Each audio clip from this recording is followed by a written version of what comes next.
right, this is going to be kind of fun because I've gotten a little preview. Artie, Ganji, Benji, and Gary are doing the Bally's Total Fitness program. In 1 month, they're going to see who can lose more weight, a percentage of weight. And each guy has to come out in a thong for the weigh-in. They've all agreed to do it. Oh, is that what you decided to do? Because Gary's been walking around in a jacket with, you can see nothing under it. It's the funniest. I know. Which you see Benji in a thong, it is so disturbing. His legs are cellular. Wait a minute. Benji mooned, well, you know, he bent over the computer yesterday, and his... You know. Butt crack? Yeah, but it was so hairy. Oh, he's so gross. His legs, disgusting. His legs are like full of cellulite. Yeah, it's like Jabba the Hutt, like it's all just like Jello. Yeah. But his hair is so long, like it curls. See, that's why I think Benji's going to win, because he has no muscle. Muscle weighs more than fat, and he's just going to lose weight. He's huge. But you burn more fat with muscle. I bet you Benji's up about 280. He's got to be up. I think he's over 300. You think he's over 300? Maybe. So he should win a hands down. All right, here comes Benji now in the thong. Take off your jacket. Bring in the Bally fitness people. And he's drinking water. See, it's not fair. Sure it is. Sure. You're allowed to eat as much as you want before weigh-in. Oh, my God. He just almost threw up the water. Here's the guy from Bally's Total Fitness. This is Kevin Makeley. Kevin is a Bally's fitness professional. And, Kevin, are you going to be... Look at the way Casey's looking at him. He likes it. Yeah, Casey's like, I wonder if I'm as big as him. You got a nice ass. How you doing, Kev? I'm all right. How are you, Howard? All right. What do you mean a Bally's fitness professional? You train people over there? I train people there, yeah. You do? Absolutely. A fitness professional. I'm a fitness professional. Here's the contest. You got Artie, Benji. Look at those guys. Baba Booey, and you got Ganji. They're all wearing a thong. When they weigh in, they can have nothing on but their thong. Really? That's right. Artie's getting into a thong? Artie's in a thong, yeah. Artie's dying. Yeah, Artie's in a thong. I brought shorts because I thought maybe I could talk you guys out of the thong, but evidently that ain't happening. So. It's not happening. Well, Gary was insisting. He says, got to be fair. Everyone's got to wear the same thing for the weigh-in. No socks, no shoes, no jewelry. Right. Beach buoy. Oh, wait, I got to take my cross off? Beach buoy. Look at the crosswear. Way. He's all upset. He can't even talk. See, you know what's funny? This is like Artie's new. I've already embarrassed myself like this about 18 times. This is his first time doing it. Benji, what are you hiding in your thong? I see the brick in there. No, that's my microphone pad. Okay. You have no idea. His what? He put his microphone pad. Oh. Yeah, I know. I saw. That's the only thing left when I get naked, so it has to be held somewhere. Hold it. You're not going to get naked, are you? No, I'm in my... You guys should be totally nude for the weigh-in. Howard, you know what? Robert Radzinski, he's like, Benji's walking up and down the hall. She goes, his ass, the skin, it looks angry. It's like, Benji's got an angry ass. All right, Benji, let's weigh you in first. Take off your shirt. Let me turn around. Let me see your ass. Look at Ganji's little socklet. Oh, God. Oh, God. Benji, turn around. How disgusting. Oh, my God. Look at his back of his legs. Oh, my God. See all that hair? He's beautiful. Oh, he's beautiful. Can you do anything with him, Kevin? Of course, of course. You got your work cut out for you. He's not too far gone yet. Sean is dying. Wait a minute. Ugliest man alive. Benji is being strangled by that little bikini bottom. All right, Benji, you get on here. Now, the way the contest is going to work, whoever in a month loses the highest percentage of weight. Right. Because, you know, Benji's got so much fat on him. Look at him. He can hardly breathe. And he wonders why he doesn't get laid. All right, Benji. Smells. He smells? He does smell. Oh, did you shower last night? Yeah. And this morning. Your ass smells, right? So after you do a number 2, do you wash? At the most part, if you can. All the places you can reach. Jerry, what's going on back there? You know, I drank a lot of water, so I'm feeling a little nauseous. And there's a smell. It's like a pastrami sandwich that got farted out. It's musty. It's like mung, you know? Among men. All right, Kevin, make sure it's an accurate weight. It's accurate. It's accurate. We got 265 here. That's it? 265? You guys overestimated. I thought it was at 300. Stop shaking. Okay. Hold on. It's no fair weight. His belly is touching the scale. See, I hate those kind of scales. Why? Yeah, I know. Because you get with the balancing scales. You know what? They brought in an expert to calibrate it yesterday. They did? Yeah. It's going to be calibrated every week before we weigh in. 65. No, it's not. What? Well, no, it's good. You're good. What is it? 265? 265. Okay. Yeah. All right. 265. 265. Okay. What's the matter, Benji? Well, he's upset because it's waving up. It's actually I think I actually weigh more because it's hitting the bottom. Where's our regular scale where you step on it? Yeah, just to check. Well, balance is, as long as you do the same for everybody. It's hitting the bottom. Yeah, why can't we just use the other scale? It'd be the same for everybody. I don't know. Why don't you just do a digital scale? Would have been the same for everybody. You guys are with this stupid scale like a... What about the scale here? What about the scale right here? Can we use that? Yeah, use our regular scale. Yeah. Because Phelan calibrated this morning. It was about the same. He stood on this, then on that. This is more accurate. It is? Okay. I mean, 265. Get on just to see the difference? Nah, I don't care. Okay, Benji, you're 265. Right. That's your score. All right.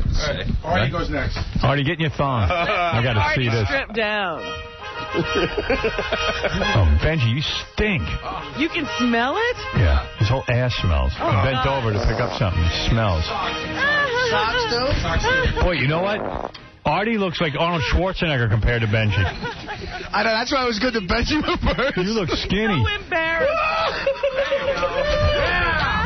He doesn't look so bad. Oh, look at that ass.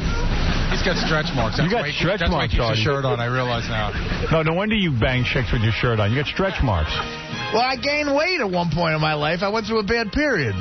You're not kidding. Dude, you got stretched like a pregnant woman. All right, here goes Artie. So what's Artie? You know, Artie's got his hands out. He thinks he's being frisked. 224. 224. 224, Artie. I'll be 200 in 30 days, guaranteed. Artie has Is that enough to win, though? Artie has the fat man's ass. How do you see it? Like, it all comes in. Let me see, man. Turn around. What is it? It's all one. Oh. It's like Scott the Engineer's ass. It's all one. Unit ass. All right, Ganji, get in your thong. And... Where did they get these bottoms? Yeah, Artie's got a teal bathing suit on. You know what? I was smart enough. I came and got mine early this morning. Ganji, what do you got stuffed in your thong? I got some paper towels. Yeah, well, get that out of there, man. That weighs. I see already. The guy's got a package like Milton Berle. Little thongs. I wanted a little help. Get underneath this. No, there's nothing else. That's it. All right. Jeez. You should be embarrassed. Gange, look at the belly on you. Hey. Go home. Gange, go home. Giganji. 231.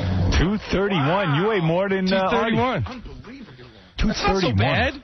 Not so bad. Yeah, if you're 5 foot, if you're 6'7", you're 5'3". Yeah, you're 5'3", stupid. Oh man. Did you see the little Baba Booey. Oh my God. Hey Gary, you've gotten way fat. What happened to you? Look at I bulked up for the contest. He's got a gunt. You got a gun. John, why don't you take your shirt off if we need some comic relief? You're sitting there with your black shirt on. You turn around. Get in a thong and you turn around, you stuttering jerk. Let's see the beach buoy bottom. Turn around. Let's see you. You've been working out, John. Let's see the effects of you working out. I'm not competing. Turn around. Let's see the butt. Let me see your butt, man. Turn around. What's in his thong? I think he put that on backwards. He's thick. All right, here goes Gary getting weighed in. You should have shaved that. Well, that's true. The hair on his arms have got away like 10 pounds. His lips weigh 10 pounds. You think he should have shaved? Yeah. No, he's smart. He didn't. That weighs extra weight. All right. Should go on a big beard. 208. 5 pounds. How much? 208. 208. He weighs less than everybody. Yeah, of course, I told you. Well, I mean... But your body looks distended. Did you know that? Even way less. I mean, short. How tall are you, guy? 5'8.5". No wonder why Mary makes I'm 6'3". 224, 6'3", man. That's not... How tall are you? 6'3"? You're 5'8". I'm 5'10". No, you're not. You're the same height as Yes, Gary. I am. 5'10". I'm taller than Guy. Not really. All right, boys. John, let's see your shirt. So here's the way it worked. Gary weighed 208, Artie weighed 224, Ganji weighed 231, and Benji clocked in at a 265. And every week we'll weigh you in. The guy who wins the highest percentage of weight loss will get $10,000. Thanks to our friends at Bally Total Fitness, and they're letting you take the challenge, too, at Bally's. To learn more about Bally Total Fitness Rapid Results Challenge for a chance to win $25,000, call 1-800-FITNESS. Kevin, you got your work cut out for you, man. Yeah, well, it's not me. These guys each have their own trainer, qualified trainer. Yeah, we picked the 4 best trainers. I know they're not all girls, but they are the best qualified trainers we have. And I just want to clear it up. It's Naquam. They qualm. Sorry. Artie says his trainer's been calling him at home. Yeah. They called me up last night while I'm eating sausage and peppers, and he's like, we're going to win this thing, man. I'm like, all right, man. Artie's sitting at home. His mom makes him sausage and peppers. She comes over to cook, and he's smoking a cigarette. And Naquan is calling. He goes, we're going to win this thing. And Artie's like, yeah. No problem, Naquan. You know, it's so funny because my trainer, Nikki, left me a voicemail last night. You know, good luck on the way in. We're going to win. Is she hot? My trainer's red hot. Howard, it's red hot. BS, man. There's 2 cute chicks and 2 dudes. I like the guy, but it's like, what am I with? Because, dude, you know what? You're better off with a dude. I think my trainer's getting married to like a professional football player. That's how hot she is. Wow. How often are you guys going to go to the gym? You know what? Have her come in next week so we can meet your trainer. We can go they're offering us 7 days a week with a personal trainer. Really? So we can go as many as 7 days a week. Artie, how many days do you plan on going a week? Well, we're working on just Wednesdays now. Wednesday? I got stuff to do. I got a big lunch tomorrow. What's the big lunch? No, I'm kidding. I do. I have season tickets to the Yankees. This could not be the worst time. I can tell you right now. Are you going to drink at the season opener? What else? Why else do you go to a ball game? Water. Drink water.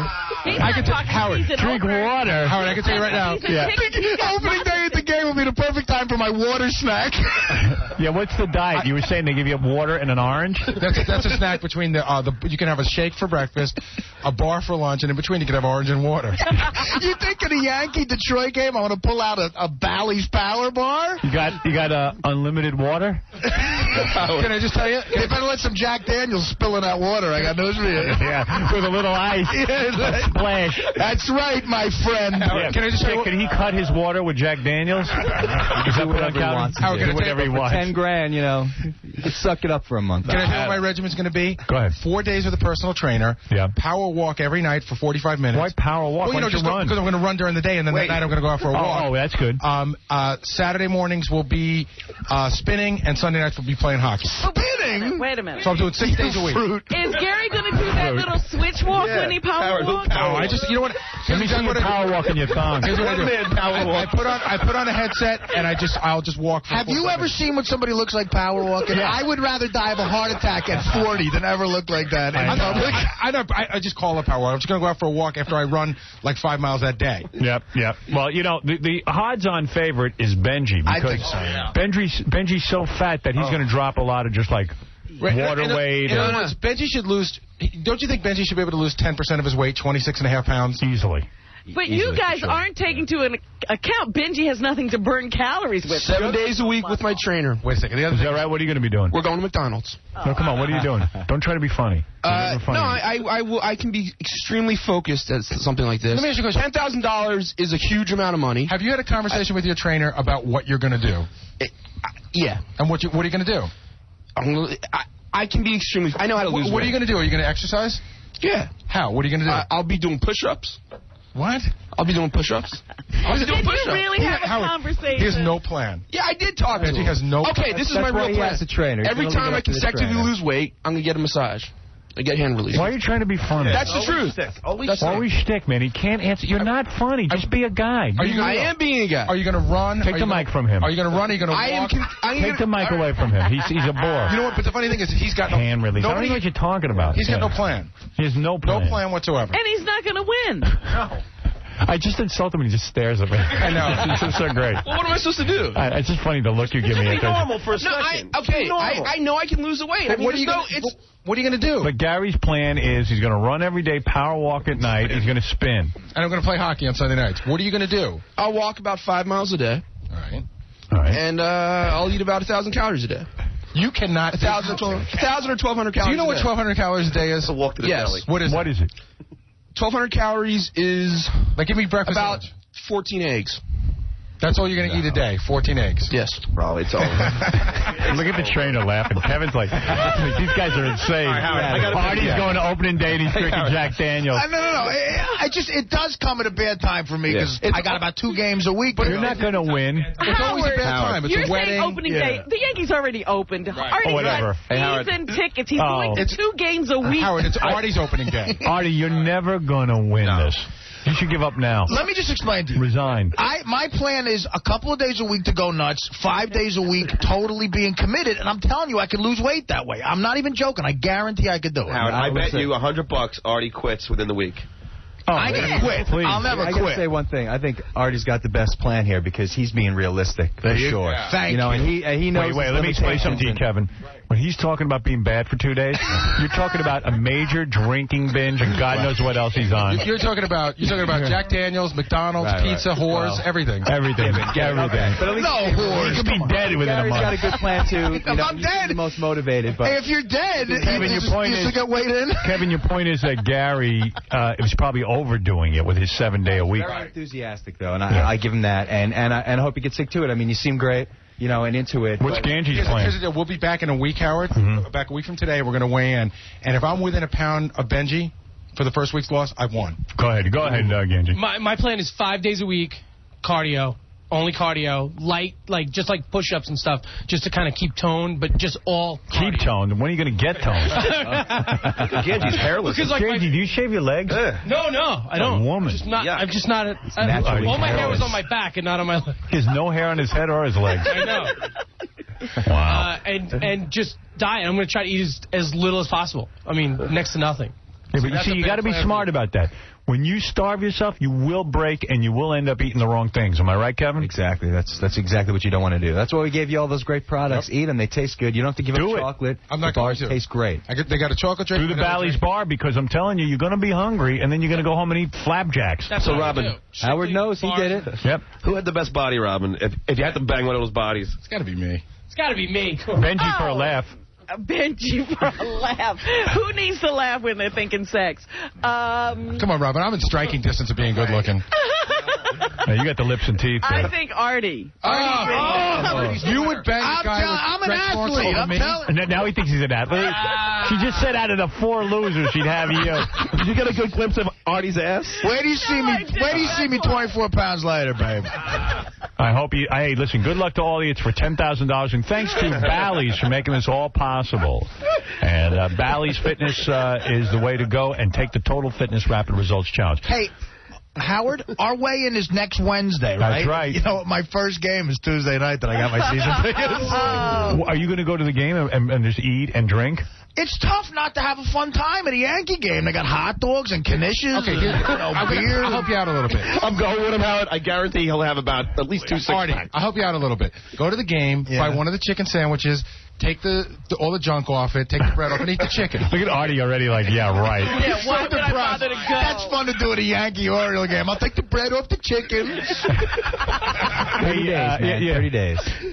Well, wait a second. Why do you have to drink beer? Why not just drink Jack Daniels? It's a weeknight, so I will not be drinking, guaranteed. But you know what I love more than anything in the world is what? Fountain Coke with ice. I love a big, the big Coke you get at 7-Eleven. I love that with a hot dog. Yeah, he never orders Diet Coke. You don't do Diet Coke, huh? I hate it. I hate diet soda. So just do a Coke. And do 2 Cokes and 2 hot dogs and limit yourself to that. But that'll be your meal for the whole day. And put on mustard's really low fat. So put mustard. I like mustard. Don't eat any breakfast or lunch. You're out of your mind. He's going to have 5 hot dogs at least. No, I won't be that crazy. Yeah, you'll have 4. But I'm just worried that the weigh-in is the next day. And you know what's going to happen? People are going to fill his head with wacky stuff. They're going to tell him, like, well, peanuts are okay because they're good fat. And he'll eat, like, 8 bags of peanuts. Yeah, right. Someone will say, peanuts are good for you. And then it'll be like, okay. And then he'll have a truckload of peanuts. Exactly. Yeah. Well, all right. And then they got those little flurry ice cream things you get in the little Yankee helmet, like those ice you gotta cream. have that too. Oh, you gotta have one of those. You're not going to drink during a game, Artie? Seriously? No, not if it's a weeknight. I'm shocked. Not even. How about O'Doul's? You'll drink like no alcohol? No, I don't. If I'm going to drink, I'm going to drink. Because in his seats, Howard, they do serve Jack there, Jack Daniels. You can get drinks there, but no, I will not drink during the week. We'll see. All right, let's. Can't wait for the weigh-in next week.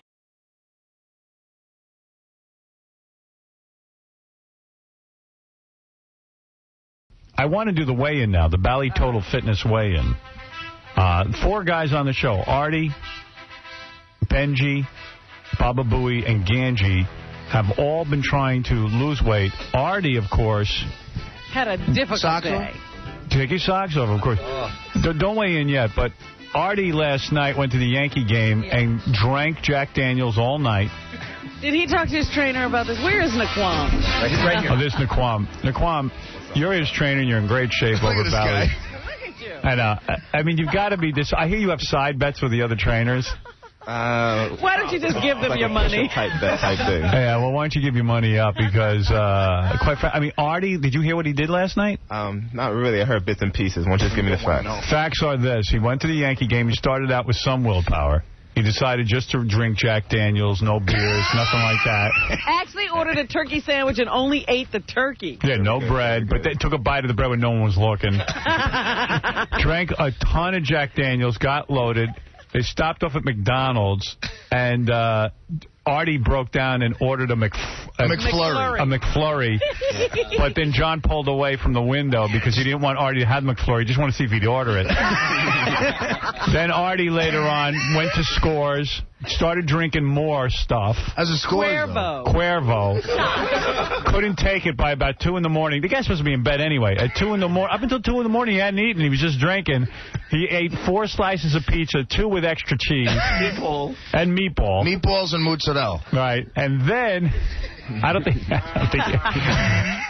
guarantee he'll weigh more today. Let's put it that way. No, but the whole week I was good. Didn't you have chocolate milk this morning?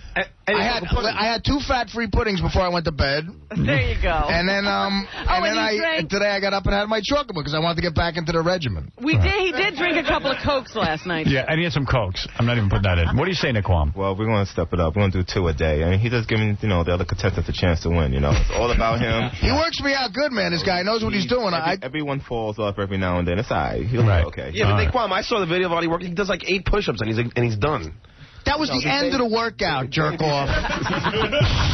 Baby steps. All right, Gary's been working hard and sticking to his diet and eat. Gary, where's your trainer? Right here, the beautiful Nikki. Nikki, hi, how are you? Oh, Gary gets a hot chick. Yeah. Nikki, I love holding her ankles and kicking my legs up. Gary's in love with you. Gary's great. He thinks you're the hottest. I'll tell you what, as soon as they all walked in, John goes, "Oh my God, that girl's so hot." All to the girls, I said. Yeah, well, you got guys. The other guys got guys.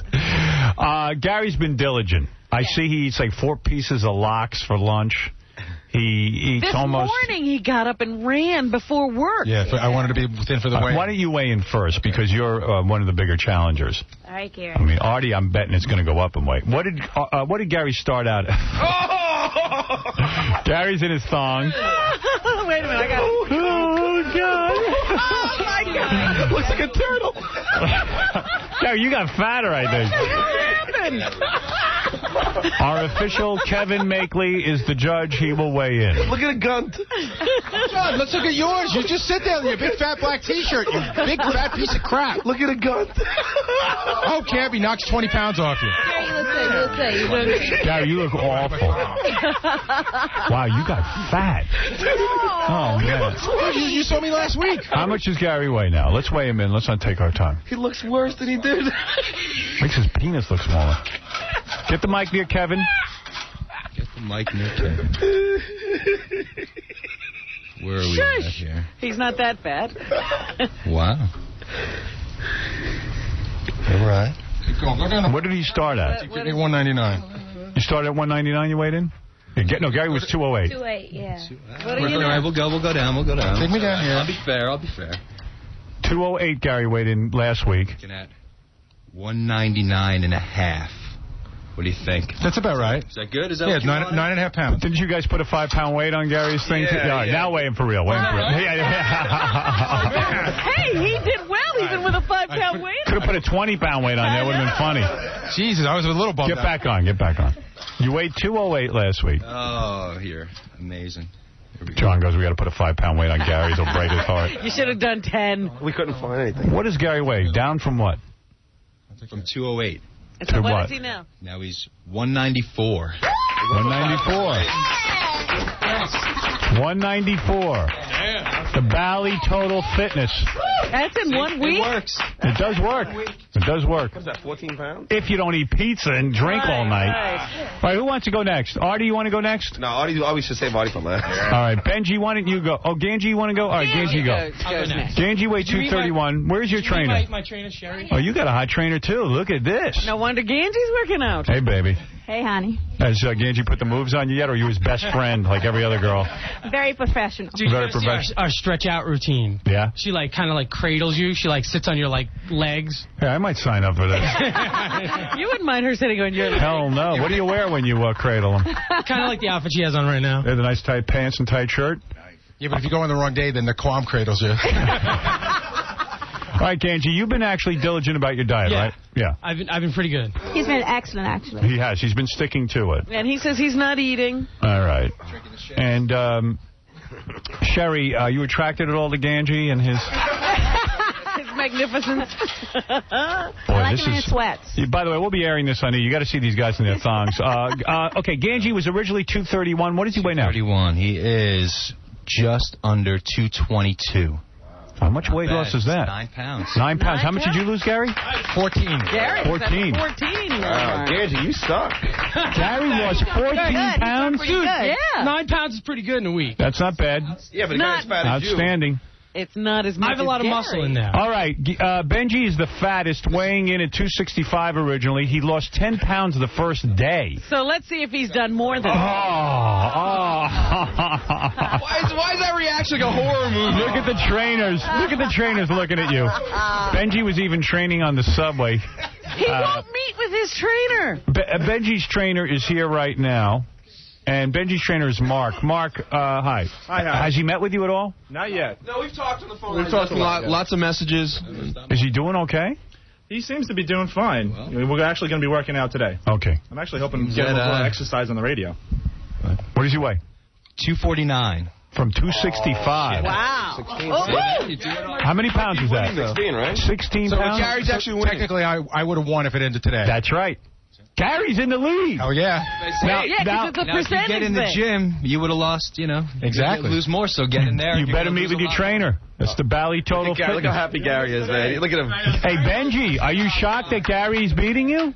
What? Are you shocked that Gary's beating you? No. I actually... You're the worst, Benji. What? What are you actually... I'm going to win at the end. Have you been eating? Have you been, like screwing up? No. No, you're beating... No, I haven't been going as... I've been, dieting. Right, but you haven't been working out as hard as Gary. Now you're going to kick him. No, it sounds like I have. Are you going to meet with your trainer? Yeah. Okay, let's go to Artie for comic relief. I say Artie gained weight. I do, too. I just want to say, up until last night, everything was great, and I'm a little depressed right now. You didn't do so well the weekend. We're going to go to 2 a day, Artie. Everybody did so good, and... I say he lost 3 pounds. This guy. You think he did lose 3 pounds? Huh? All right, Artie started at 224. I say he's up over 224. Yeah. How much over 224? I'll say 2 pounds over. Just about hit the nail on the head there. Wow. 225, we'll say. He gained weight on hair over. Naquam, that's impossible. You gained weight, dude. There's no weights on there. He's looking behind. That's almost impossible. You gained. What do you mean it's almost about? Dude, repeat to everyone your night last night. You had what it is. You have all that stuff in your stomach still. I don't think you BM'd it out by now. Yeah, you could be even. Dude, you drank how many Jack Daniels last night alone? He had 6 before he left the ballpark. 9 or 10. You had Last night was a bad night. Last night was a bad night. I got no Yankee games. Friday night I got a Yankee game. Oh boy. And then I got to go to Florida Saturday. Oh, man. Forget it, Artie. It's over, Howard.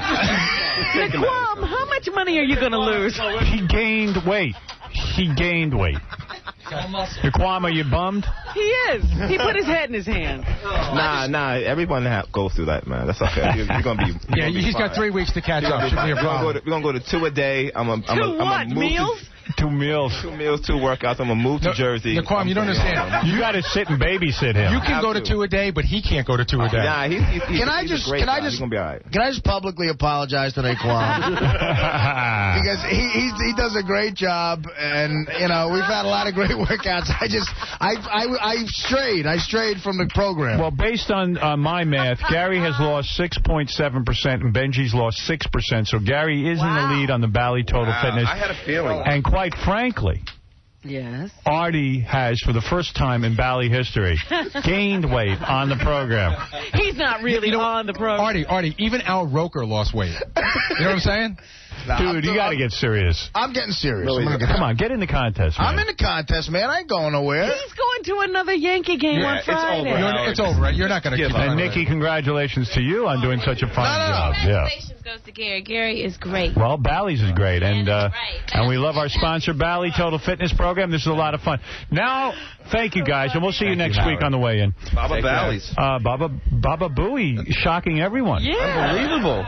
I had faith in him, then. See, you know, it is like Gary's the only one who's determined. You know, Benji is just a slack, and and like Angie doesn't try that hard either. And you know what Artie's up to? He's easily persuaded off his diet. Let's face it, Ganji's never been motivated to do a goddamn thing. What do you mean? Why am I not motivated? I'm working every single day. I work out every single day.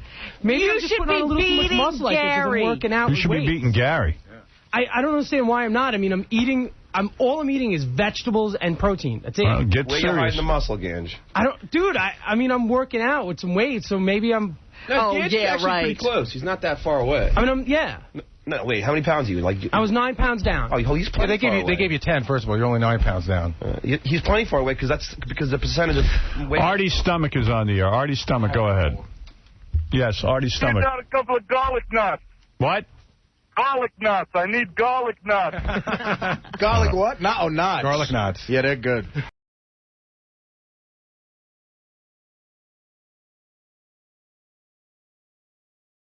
All right, time to have some fun. Yeah. Yay! Hey, Artie. So give me your best bet on Artie.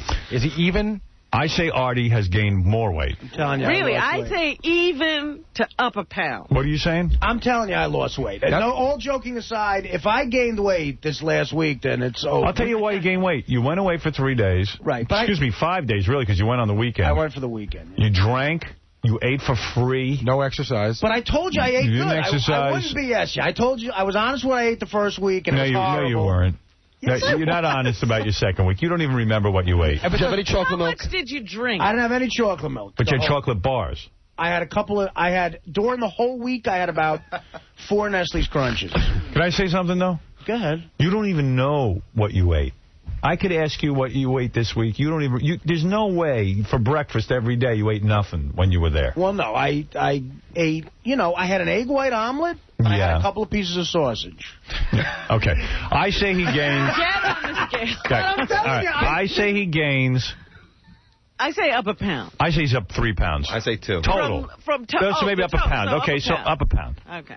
Can I just already one more You know thing? what? I'm going to up that to 4 pounds. He's gained another 2 pounds. Yeah, that should be the under-over is 4 pounds. Yeah. I don't want you guys to be wrong. I'm telling you. I say you're up 4 pounds over your original weight. Can I tell Artie one more thing? If he shaved his afro, he'd lose 4 pounds. You know those Nestle Crunch bars you eat, Artie? Yeah. Each one of those, you know those workouts that you do that are incredibly painful? Right. Each one of those bars negates your workout. So if you did 4 didn't workouts work out at all. Right, if you did 4 workouts last week, He didn't even work out. Right, but I'm saying that that's how bad those are. I ran on the beach that one. Yeah, for 2 minutes. No, he didn't. He ran for 2 minutes and then didn't like it. So it was too hot. It was hot. It's too hot. He sat down. It is freaking hot in South Florida. All right. Okay. All right. Now now Benji, you've been good on your diet? Yeah. This is the Bally's Total Fitness Diet. Ganji looks a little slimmer. Looks like you've been working out. I'm predicting victory this week. You know what? I know exactly what's going to happen with Ganji. He's going to come in second. Yes. Yeah, which he always does. Last week, Gary had the highest percentage of weight loss. Yeah. Benji had the most weight lost, but not the highest percentage. And, as it goes up, like if I'm at 20 pounds this week, Benji's got to be a lot more. The more I lose, the 1.25 for every pound. All right, let's go with Ganji first. Ganji started at 231. Last week was 221. So he lost a total of 9 pounds? They said 9. 10. But then they Wait a changed minute. it to 10. why is that changed? That's wrong. He lost 9 pounds. 9 pounds last week. They said they were in between, and they settled on that. Well, you can't settle on anything. Give him half then.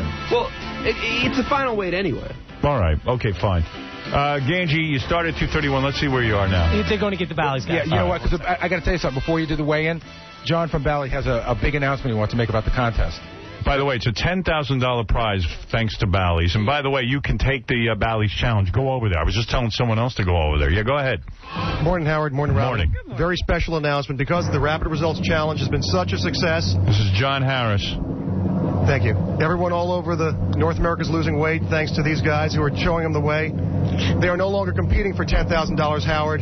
They are now competing for $15,000 and a year of personal training. Whoa. Now, you've upped the amount. Yes. Artie, are you any more motivated? Artie. You dope. What dope? Who would have known this? Now it's some real money. Now it's some real money. Gary's lips are sweating. There goes my Gary wants that money. What made you increase it $5,000? The promotion's going so well? It's going really well. Everyone's calling 1-800-FITNESS, wanting to get a big part of this. You want to know how effective this is? I'm sitting the other day, my friend of mine was complaining about weight. She's gained weight. I said, go over to Bally Total Fitness. I said, they're doing this remarkable program. They do rapid weight loss. They get you in there. They really work with you one-on-one. I'm thinking about it. It's good stuff. I'm recommending it to people. Hey, thanks. Can I ask John a question? Sure. Could you make it $15,000 and whatever the cash value is of a trainer for a year? Oh, yeah. You schnurrer. All right, Ganji, weigh in. Let's go. Kevin Makeley is here. Kevin Makeley is the weigh-in judge. And you just heard from John Harris. The price now is $15,000. Is Ganji aroused? Oh, Ganji, easy. What? Ganji, what'd you stuff? I didn't stuff today, no. All right, here goes Ganji. Is that microphone on? All right. No, it's not. Now I have no microphone. All right, get it to Kevin. Here we go. We're almost there. 216 and a half. So we're going to say 216. It's a little under a half. Wow. He lost another... For what? 5 pounds. Yeah. So 5 pounds. He's down a total of 15? Well, if I was 22, if I was 222, then... Well, you started at 231, and now you weigh what? 216 and a half, you're saying. So we lost, that's 14 and a half? Can't you lose that half so it could be nice and even? Yeah, well, it's a little under half, so we're going to round it down. If it's a little over half, we round it up. So okay. But in the finals, we're going on quarter pounds here, right? Right. Down to the nitty-gritty. If necessary. We're saying he's 216, right? That's what we're saying? Anybody good at math and want to tell me how much weight he's lost? Where are we? Yeah, if it's 15 pounds. It's 14 and a half pounds if you're going over 14 and a half or 15. Yeah. All right, 14 and a half pounds. All right, Benji, why don't you go? You started at 265 last week. You weighed in at 249. What do you say about Benji? I bet you he hasn't lost any more. I don't know. Benji, I think he's having a hard time. Have you been dieting, Benji? But he does look smaller. Let me see. Benji looks a lot smaller. Let me see. Turn around. Don't even get on the scale yet. Turn around. He was huge. His belly was really protruding. He looks awful. Like a walrus. Have you really been sticking to your diet? Absolutely. Because the guys at Bally say you rarely go down for your workouts. No, I go every day. You do? I work out every No, day. you're not going to Bally's every day. I work out every day. Do you go to Bally's every day? How many times have you seen a trainer at Bally Total Fitness? How many times? I've met with my trainer. Don't say about that. How many times have you trained? You know what we're asking. Why are you lying? Why? Just answer. I work out every day. I said you don't go down to Bally's. Yeah, I do. Oh, you afraid to train with your trainer? I do go to Bally's. John Harris just said you've I was been on the Bally's at there's one at East 55th. But what'd you do when you were there? I was the one at what? I ride the bike. I walk around. So the question is a very simple question. How many times have you gone to Bally Total Fitness and worked out? How many times? It's a simple question. Like 4 or 5. It's not true because as of last Friday, he had been there once. No, that's not true. It is true. I spoke to your trainer. I worked out with a specific long form workout with my trainer once. All right, and what are you eating now? Be honest. I eat mostly I eat eggs. Yeah. I eat the Bally's products. Yeah. And I eat steamed broccoli. All right, get on the scale, you fat load. All right, here we go. I suck so much. How much do you think I've lost? I don't know. Go ahead. You started at 265. Last week you weighed 249. Let's see what you weigh now. He lost about 10 This is Gary's main competitor. I'm in tough territory, Howard, because he's got a lot to lose. Yeah. Here we go. Wait, your arms. Take it easy. I swear to God it is. Get your arm off there. That's not moving. Shh. Oh, it's a little shaky here. What? Hold on. We're going with 243. Boy, you didn't lose 6 Not pounds. Too much. Just 6 pounds. 6 pounds. He slowed down considerably. You shocked, Benji? No. Gary's going to beat you. I'm not shocked. I'm doing good. Bally's is helping me, and I'm doing good. And I think Gary's getting really upset about it. No, he's not. I'm not upset about it. I just want you to answer questions honestly for the air because we're talking about a bit. I am. I'm working out. I could care. How much weight have you lost? How much weight have you lost now total? That's 6 more, and there's 16, so 22. 22. What was Ganji at? Ganji's at 14 and a half, 15 and a half. All right, go ahead. I think Gary believes in his trainer, and that's why he's a little upset. Gary came to me taking advantage of your trainer. Gary came to me. You're right. Gary came to me during the week, and he goes, Wolf, I'm eating nothing. I'm working out like crazy. I'm exhausted. I'm working out so hard, but I don't think I'm losing the weight, Wolf. Oh, no. I said, Gary, hang in there. I'm telling you, sometimes with weight loss, you hit a little plateau, and then all of a sudden it pays off. I think I did a little bit better than I thought in the last 2 days. It started to... Get on the scale. Let's see what Are you do. weighing between? Gary jogged this morning. Gary weighed 208 when he started, was down to 194. I got to see who wins this. I just can't wait for Artie to go last. Oh, yeah. I know he's going to gain weight. Everybody's waiting to find out what Artie weighs. Gary in a thong is frightening. Wow. Does he look any thinner? No. He doesn't, but he is losing weight. Yeah, he's taking it very seriously. He is. He really is. Gary's doing a great job. Like a wrestler weighing in. Let's go to Kevin Makeley, who's 190. Oh, 199. 199. 189. Oh, 189. 189. So lost 5 pounds. 5 pounds. 189. Not bad. Wow. Down from 208. Eek. 199. Sorry about that. 180. Gained 5 pounds. All right, Artie, get up there. Gary lost another 5. It's like 19 pounds. I got and a that feeling... would put his percentage above. So Gary's still in the lead, right? Else's. Look at Artie taking his cross off, man. Oh, yeah, like I think that. that's going to put him over. Well, look at the size of that cross. We're rounding down, don't worry. I still want someone to come in here with the percentages. We need to organize this. They did it last week.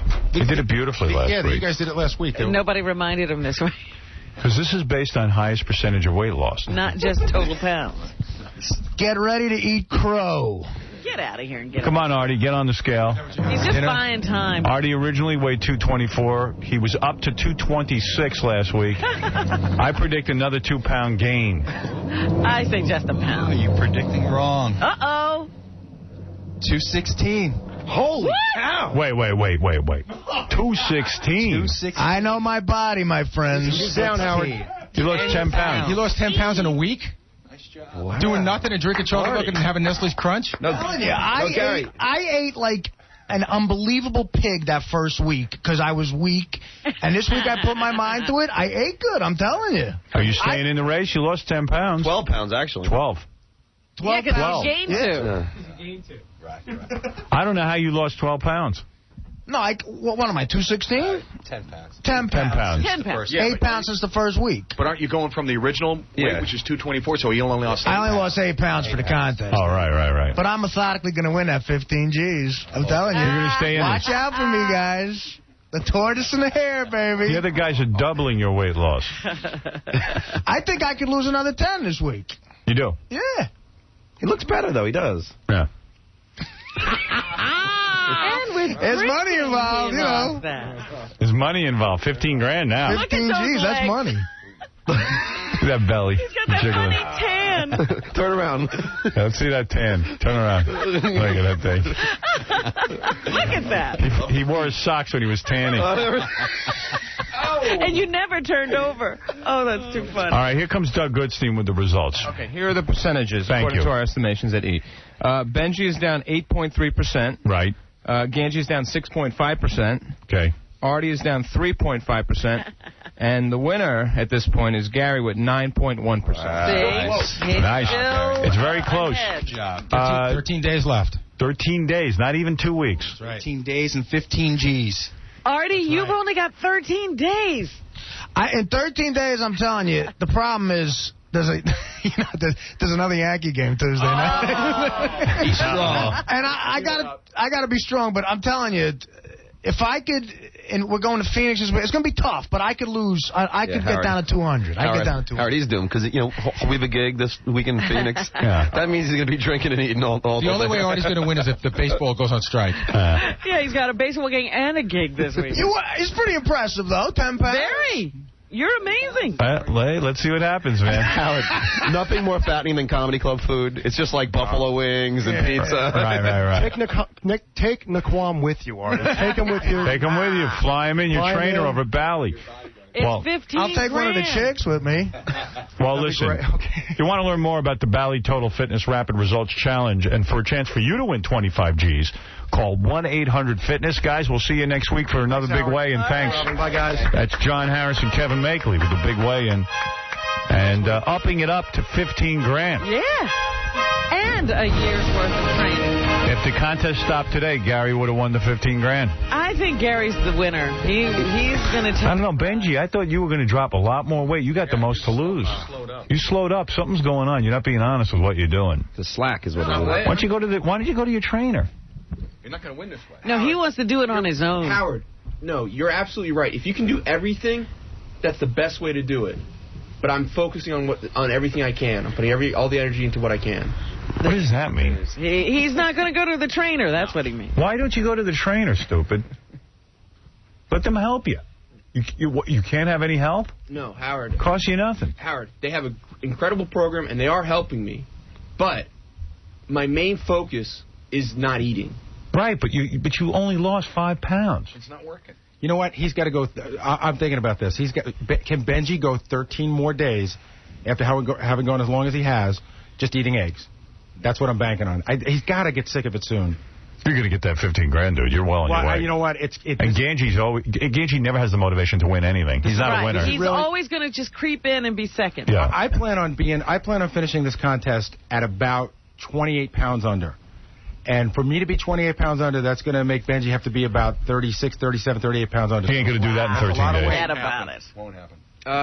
Gary's been very upfront about his plans. Remember, I have a side bet with Ganji for 1,000 for total weight loss.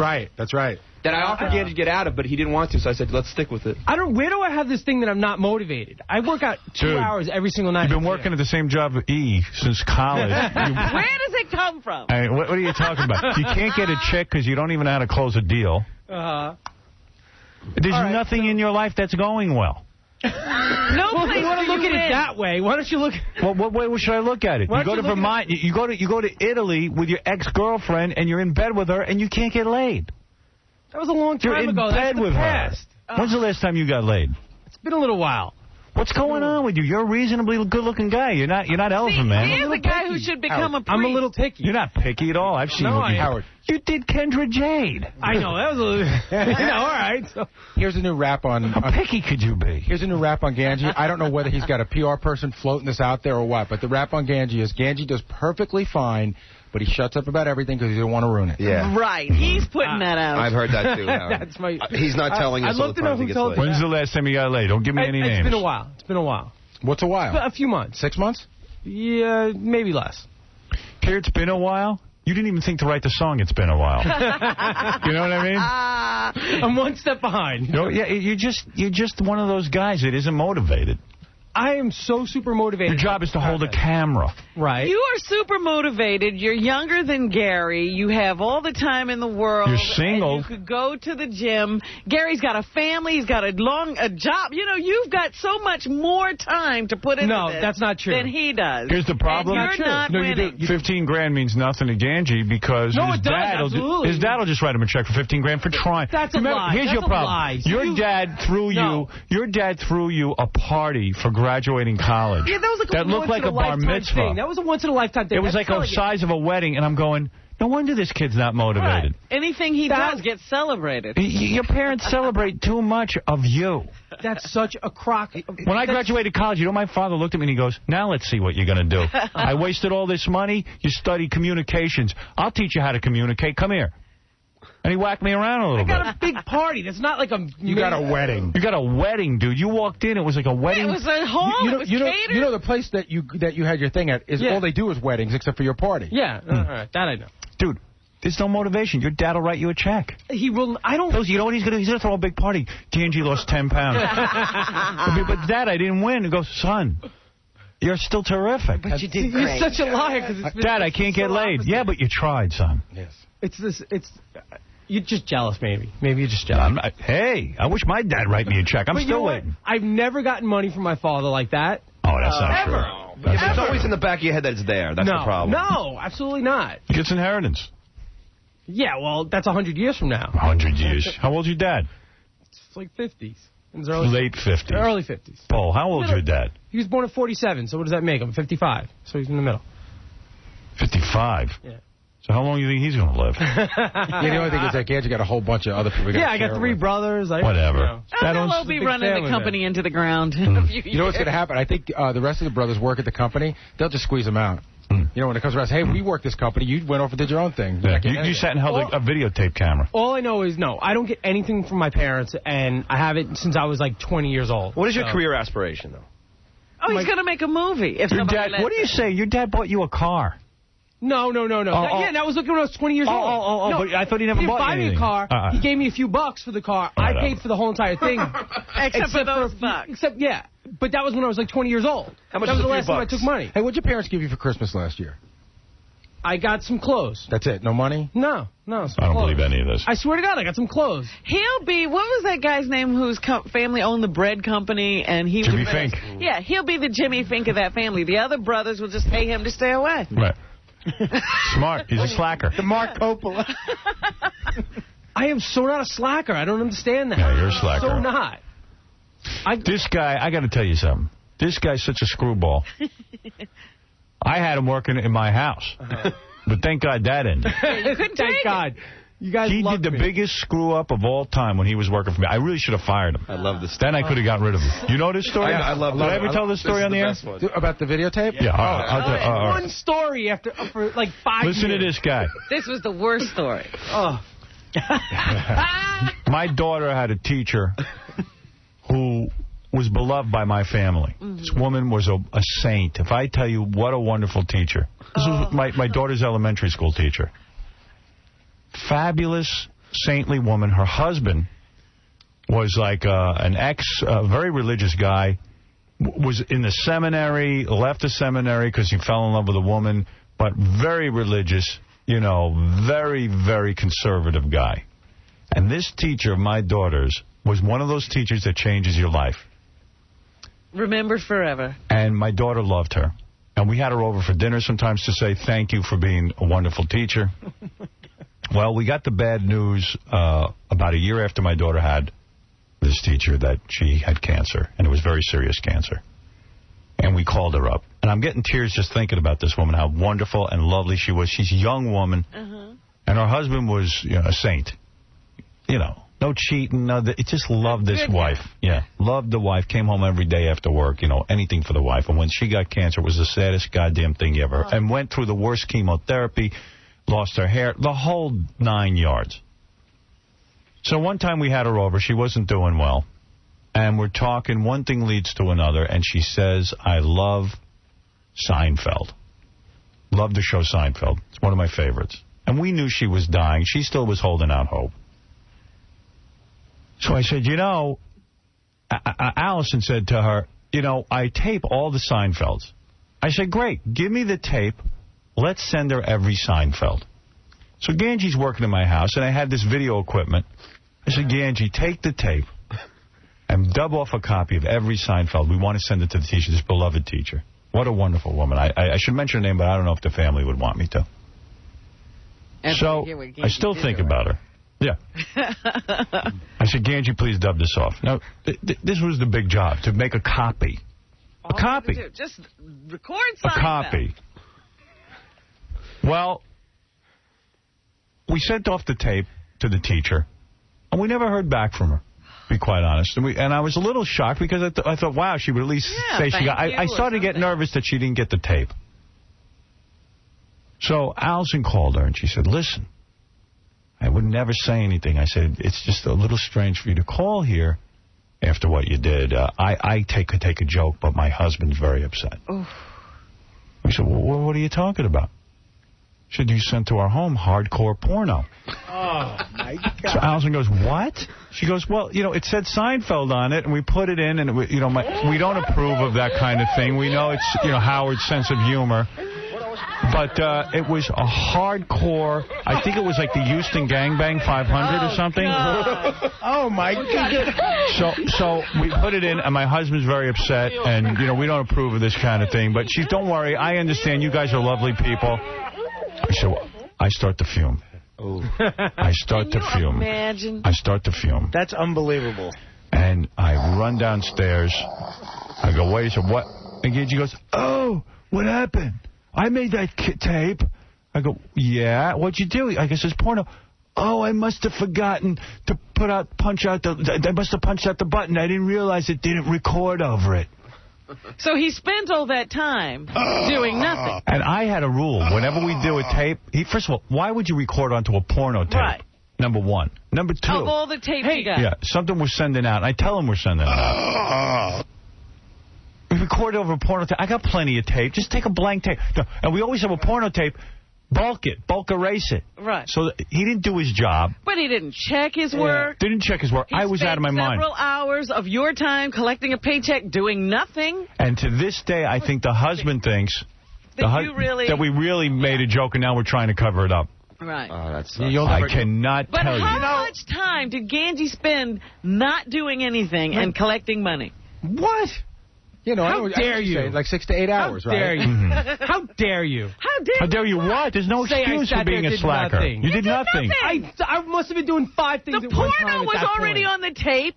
You just ran it back and forth. The tape. And you didn't even check your work. I didn't check my work. That is one big mistake. But I learned my lesson then, and I've always checked my work ever since. That is a lesson. I tell you, know what the biggest crime in that story is? You tape Seinfeld over porn. I know. Yeah, that's another thing he did. I know. Taking my porno and taping over it. What a crime that is. I should have been happy to get that. Especially Houston 500. Oh, my goodness. That is honestly, if that was in a sitcom, you'd say this could never happen. Right. Oh, my God. I was dying. I should have made... Unbelievable.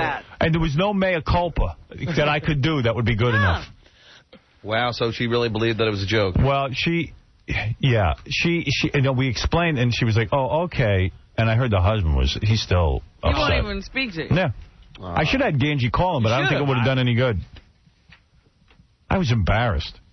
And, of course, she died a short time thereafter.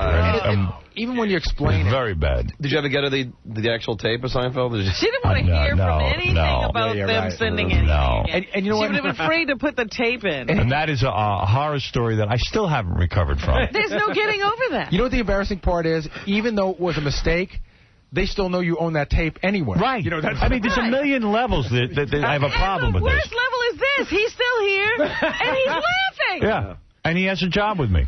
Uh-huh. Shows you how bad Jackie Martling must have been. I mean, really. I'll put up with anything. I'll put up with any incompetence. I'll tell you what, I could not feel more secure. Oh, my It's unbelievable. Now, would you have fired him for that? Seriously, tell me. You know what, man? I'm an easygoing guy. I might have. Yeah, it would have taken some time. But is that when Ganji got out of your house? Ganji's no longer in the house. Yeah, but was it because of that? Yeah. No, we put him on E, where they don't care. And he said to me, and he was saying to me, please, I want to start my career in television.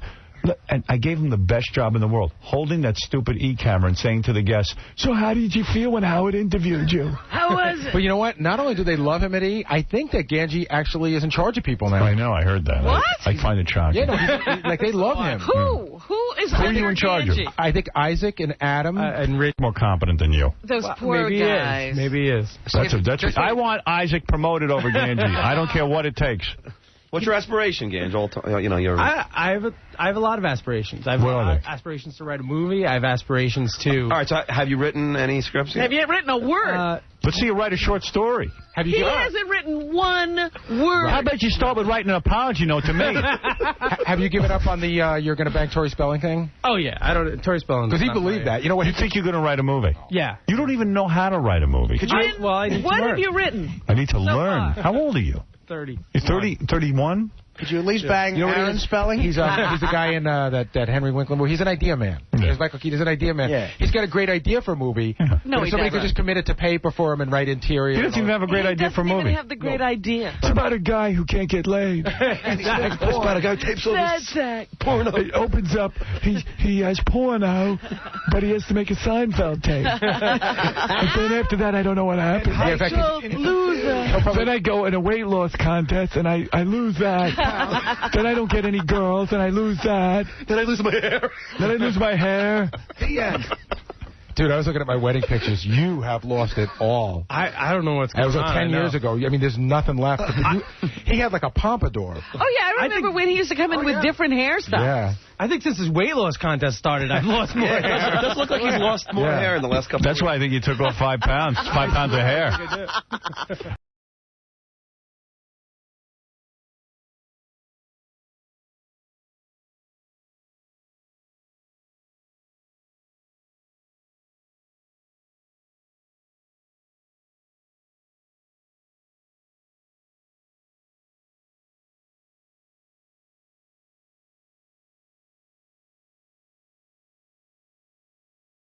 Let me tell you something. The first thing right up off the bat is finally, it has been 1 month to the day that the 4 boys on this show started their Bally Total Fitness Challenge. Can you believe it? 1 month? 1 month, $15,000.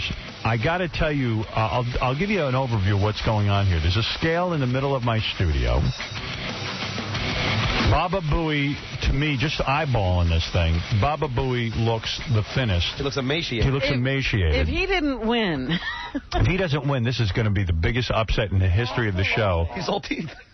He is. I said, I see cheekbones, I see a jaw, the Bally Total Fitness. Gary, you're a different guy. Tell me what you've eaten in the last 24 hours. What did you eat? Hold on, you're not being heard. Go ahead. Yesterday morning, well, I've had egg whites almost every day for breakfast. Just 3 egg whites, like an omelet. Okay. So yesterday I had the egg white omelet, and then for lunch I had an apple. And for dinner, I had a piece of chicken that had to be under 4 or 5 ounces. That's all you ate all yesterday? All yesterday, yeah. Now, granted, these guys are in a competition. If you went to Bally's, you wouldn't be eating like this. This is crazy. But as of last week's weigh-in, I took out almost everything in my diet that even had a hint of sodium in it. Is it hard to sleep when you don't eat that much? No. Really? Because if you're working out twice a day, it's really easy to sleep. Oh, he didn't say he was working out twice a day. Howard. Yeah. All right, so wait a second. So that's what you ate last night. Right. And then did you wake up this morning and work out? I got up this morning at 3 a.m. I got my car. I drove to Bally's on 50th and 9th. I got in there at 4. I worked out till about 5:10. What'd you do? I did 45 minutes on the elliptical. I kept putting the speeds up. Oh. And then I ran. This is my big workout. I do 20 minutes on the treadmill. I go 3 minutes at 6.5. Then I do a minute at 8.5, a minute off at 6.5, and I do that for the full 20 minutes. On, off, on, off, on, off. And did you eat anything today at all? Nothing. I haven't had anything to drink since 6 o'clock last night. I haven't had anything to eat all day. No, he's been chewing that gum. If I didn't chew the gum, my mouth would be... Hey, Gary, can I ask you, how about, did you do an enema? I did. You did? Oh, did anything come out? Here's a funny thing. Can I tell you something? Yeah. Before I even worked out, I went to the bathroom, right? Right. I worked out, and when I got on a scale, I was shocked at what it read. I'm not going to tell you what it was, but I was shocked at what I lost. Yeah. And I looked at it, I said, you know what? I don't even really need to do this. It was something that I bought like 3 days ago. What, did you buy one of those little containers? Yeah. Mary, give me a suppository. Is it a suppository? No. I'll give you the brand name. It's a Fleet Enema. It's a disposable. You buy them at CVS. Well, how's that work? It's got that little water. Have you ever seen those? No. It's a little thing with a tube on the top of it. It holds, what, about 8 ounces of liquid? I thought that was a douche. Maybe he douched himself out there. Here's a really embarrassing thing. Yeah. You know, I'm at the gym.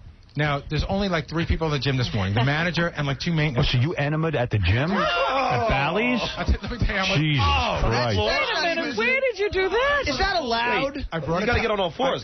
Listen. Hey, Kevin, is that allowed at Bally's? I brought a towel. John Harris from Bally's is ready to throw up from you. Listen to this, Howard. I brought a towel that I knew I could throw away because I knew I was going to have to lay on the floor. I had a whole different bunch of scenarios. What, you laid on the floor to deliver your enema? Yeah, but I had a towel down because you have to do that. You have to put your... One of the gym towels? Or? No, I brought a towel that I could from home. That I could so you were on the floor of the Bally's men's room? On your back? Can you imagine somebody walking in? I was in the handicap stall. Wow. So you were naked, laying on the floor, delivering an enema. I would never do... But is the handicap stall, isn't there some room that people can see below? Absolutely. What will you do for 20 grand? I'll tell you what. I'm going to the one. I'm going to the one on 32nd and 6th. It was unnecessary. So what happened? Nothing came out? Almost nothing happened. I don't think I gained. I don't think I lost any more. Did it feel good? The only thing was I did it because I said to myself, What if I lose by a quarter of a pound that I couldn't? Can you imagine that somebody walked into Bally's and like looked underneath that stall? Because you know how you could see stuff. Howard, it's 5 in the morning. Howard, he told me you got to get on all fours. You're going to put your ear to the ground. You did that? Stick your ass up in the air. Why did you cut your hair? To actually take off weight? Yeah, I figured, what the hell? I'm just going for everything. Cut my nails. You cut your eyebrow. You cut your nails. Yeah. Wow. Well, you do look thin, I got to tell you that. Now, I told you eyeballing this, Ganji looks thin. Ganji, are you confident that you're going to win? I've done everything that I can do. What did you do? Yesterday, all I had, I'm so dry. Did you lay on your ear at the bathroom at Bally's? No, that's the one thing. That's as far. Did you enema? No. All right, what is your last 24 hours like? Can I just tell you something? One of the other reasons why I did it was I just assumed. I can't wait for this weigh-in. I just assumed that everyone else was going to do it. All right. I'm sure Benji did it. I'm sure of it. I did try to take like a doot tea that you drink and you doot. Doot tea? Yeah. A doot tea. But nothing. There's nothing in my system, so nothing happened. So what's your last 24 hours? First of all, I just want to make a prediction. I predict Gary will win. I'm just eyeballing this. I see Benji's being big, and I think Benji looks fat to me. You think Benji gained weight? Well, he shaved his head for the... I'll get to Benji in a minute. I think Artie gained weight this week. Yeah, definitely. Because I heard Artie just has like been eating out of control. Not out of control, but I just didn't, I was in Pittsburgh having fun. All right. I predict Ganji, because he is a loser, and I've said this all along, he never has eye in the tiger, he will never win any contest. Right. I don't care what the contest, Ganji will never win. I did everything I could. He might come in second. And I know you got a side bet with Benji, so I'm curious. He already lost that. You're going to lose that, too. For total weight. I was thinking about this morning, Howard. I'm 10 years older than both of these guys. They're way heavier than me. I'm married and I have kids. When I work out, I'm squeezing them in wherever I can. Right. These guys have the whole day. That's what I'm saying. No, that's not true. It is you true. leave at 3. Benji, why are you drinking now? It's not going to add weight? You're spitting. Stop it. Stop it. Stop it. Put the cup away. I don't he's doing any shtick. You're done. You're done now. It's enough. I know. All right. The game is over. You're going to get weight. Now, Ganji, tell me your last 24 hours eating. Last 24 hours of eating. For breakfast yesterday, I had like 4 ounces of turkey. For lunch, I had the same thing, 4 ounces of turkey. And for dinner last night, I had a can of tuna fish. Wow. That's pretty good. Yeah. Low sodium tuna fish, by the way. Now, what kind of workouts were you doing? Yesterday morning, ever since Saturday, I've been doing 2-a-days. Right. So every day I would get up at like 3 or early in the morning, do one, and then do one late. Now, by the way, I think the Bally's experts would agree that this is not the way to lose weight. These guys are insane. They're competing. They are in a competition right now. We do not condone enemas or anything. Right. I'm doing it the healthy way. You're going to Bally's and everybody's lying on the floor with their ear to the ground. Yeah, Artie's healthy. Artie's in the gym 3 times last week. You worked out 3 times. Artie's been going. Benji, tell me your last 24 hours, because it's really coming down to Benji and Gary. It actually started last Tuesday. I completely fasted except for water and coffee. You've been fasting ever since then? On Wednesday, I did 1,000 calories. On Thursday, I did 120 calories of vegetable broth. On Friday, I did 180 calories of vegetable broth, and I had 60 calories of sugar-free Jell-O. Since Saturday, I've been completely calorically fasting, except for water. Really? Did you pick your nose to empty out your boogers? I actually did do that. I did some extra pleasuring. Starting yesterday at the Fran Drescher interview, I stopped drinking water. So you haven't even had water? Not since yesterday, the last 24 hours. Monday, I went for my colonic. You had a colonic? Yeah. And you think you're going to win? No.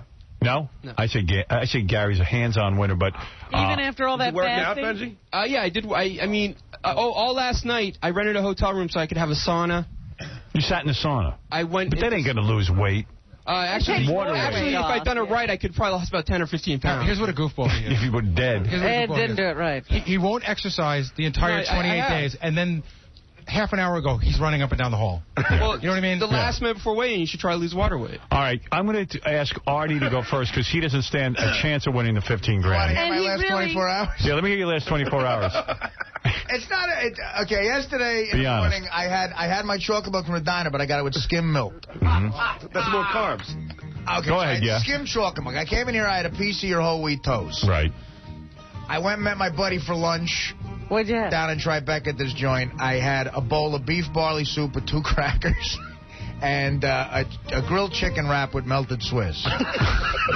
Well, And I had about 4 Cokes with extra ice, though, because it's not... Did you even think about the contest? I met my girlfriend. We hung out. We had a good time. And you went for food last night? No. But she was going to eat, and I wasn't going to eat. I had a piece of her grilled chicken salad, just a piece of it. And then at 10 o'clock last night, I got up and...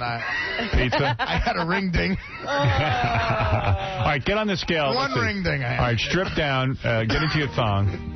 Did he even think about the contest yesterday? No. I say he gains 2 pounds. I say, here's my prediction. Doug Goodstein, what did Artie start at?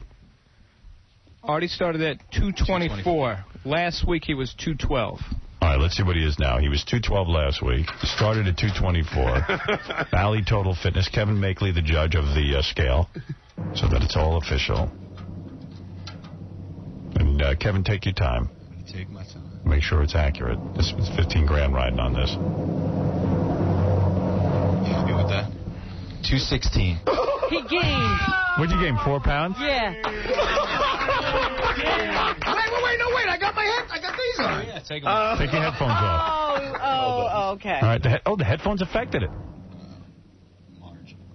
Marginally. Wait. Dude, you lost. It's got to get up to the top there. 215. 215. Don't say it till Kevin says it. It's 215. Take it easier. I'm just going to give him 215. All right, fine. It's over 215. You gained 3 pounds. You gained 3 pounds. Oy vey. I told you you'd gain. I should win a prize. Wait a minute. What time? From the beginning, Don't laugh, your belly's jiggling. You lost 9 pounds. You lost 9. I lost 9 pounds. That's a healthy way to do it on Bally's program. All right. Go get... Artie, hurry up and propose to that girl. It's a healthy way to do it. All right, I'm going to ask, I think, Ganji to go next. Now, what did Ganji originally weigh? Ganji originally weighed 231. Last week he was 207. Ooh, oh, wow. Look at Ganji. Yeah, you look at him. He still looks a mess to me. He looks a lot better than when he his belly started. went down. This is the Bally Total Fitness Rapid Results Challenge. Uh-oh, he might give Baba Booey some competition. For a chance to win 1-800-FITNESS. Kevin Makeley, let's hear what Ganji weighs in at. The winner will get... Look at Gary looking at the scale. I know. Gary knows exactly how much everybody would have to lose. I'm going to go on this side. Wait. Uh-oh. He did not break 200. I heard Gary yell out. That means something. That means something. That means... All right, what did he start at? 231. 201. Wow. 201. There he is. Congratulations, you're a loser again. 30 pounds. 30 pounds and 12.98%. 12.98% weight loss. How much did he lose this week, Karen? How much did he lose this week? 6 pounds. He lost 6 pounds. 6 pounds. Wow. All right. He won't win the contest. I wasn't far off, Gary. I said he could lose 5. You're not going to win any contest. What'd I say about you? You don't have Eye of the Tiger. Gary has Eye of the Tiger. Gary's You don't. Smiling already. I don't know what to say. Gary, why are you smiling? Because I was trying to beat him, figuring he had to lose 11 or 12 pounds. Yeah. And he only lost 6. Yeah. Look how happy Gary is. Ganji, how's it feel to lose yet again? It sucks. All right, You know what? It's not over yet because Gary hasn't gotten on the scale. Okay. Benji? I was counting on Ganji losing 14 pounds. All right. So you're not worried? Yeah, one question, though. Take your robe off and weigh in. What is the question? Benji looks disturbing, doesn't It's like Grossberger from Star Crazy. Benji looks fatter to me. Well, I completely shaved down. He looks like a cancer patient. Oh, yeah, he shaved down. That's Oh, no. He looks thin as hell, man. He doesn't look as thin as hell. He looks thin as hell. The guy's I'm just saying, compared to what he was. Oh, Like hell, please. He looks like hell. Because I shaved down, it shows off the muscle and stuff. But cheese in your eye. If it's extremely close, I think me and Gary have to do like just as long as it's not touching. Oh, never mind. Right, just get on the scale. So, take your headphones off. Howard, those will gain a pound. He shaved his head, but he forgot to shave his neck. I know. He left hair on his neck. Turn around real quick. He's creepy. He shaved his own head, didn't he? Oh. Uncle. And he couldn't get his back at all. No one in the hotel would shave my back. So. All right, go ahead. Just stand up. Get on the scale and stop at the shtick and get weighed in. What did Benji originally weigh when we started? Benji originally started at 265. Last week he was 237. Oh. Okay. Last week 237. Well, where are we today? Kevin Makeley making sure. Hold it. Shh. Just calm down. Everybody quiet. We'll go by tenths if we have to. Yeah. Kevin Makeley saying we're going to go by tenths. This is the Bally's Total Fitness Challenge. We're talking about $15,000. Gary, what do you think? Here we go. Happy with that? Shh. What is the weight? Good enough? I don't want to make anybody angry. I'm going to go. Take it That's easy. good. That's good. 221. 221. Now, what did he weigh last week? Last week he was 237. Ooh. So that's a total loss of 44 pounds and 16.6%. And how much did he lose this past week? 16 pounds, 37, 16 pounds. Gary, are you worried? Yes. Because why? Because you didn't expect him to lose 16 in the last week. No. Wow. Oh, what do you think he was going to lose? Close. It's going to be close. Ooh, it could be For the record, you look amazing. I think I'm going to lose by about 1/4%. Let's find out. How much of the percentage did Benji lose? 16.6. All right. Go ahead. Get on, Gary. This is getting crazy. If Gary lied on the floor with an enema for nothing? Wait. His ear was on Gary the looks floor like he's going to of cry. Bally. This is it. It's between Benji and Gary. Benji coming on very strong at the He end. fasted. Benji said he was going to beat Gary. He could be doing it right here. What did Gary originally weigh? Gary started at 208. Last week he was 184. Ooh. He's been in the lead the whole time, Gary. What do you got, Kevin? Take your time. Take your time. Get it right. You got Benji eyeing me over here. Yeah, that's all right.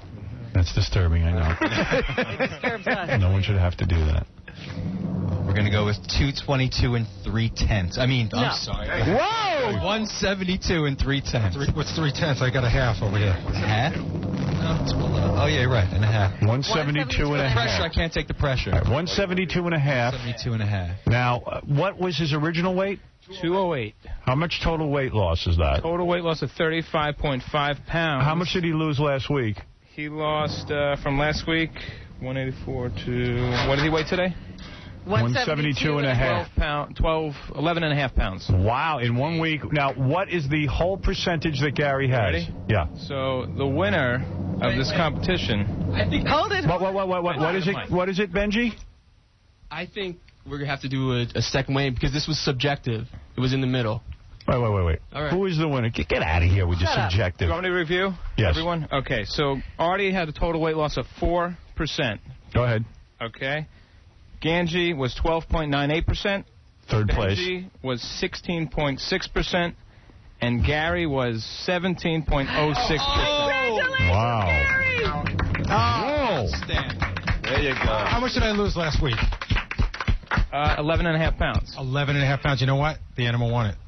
The Make animal. fun of it all you want. I'm not making fun. Well, I'm glad that you had your ear down there. Wait a second. Benji seems unhappy. Benji, are you going to be whining? No.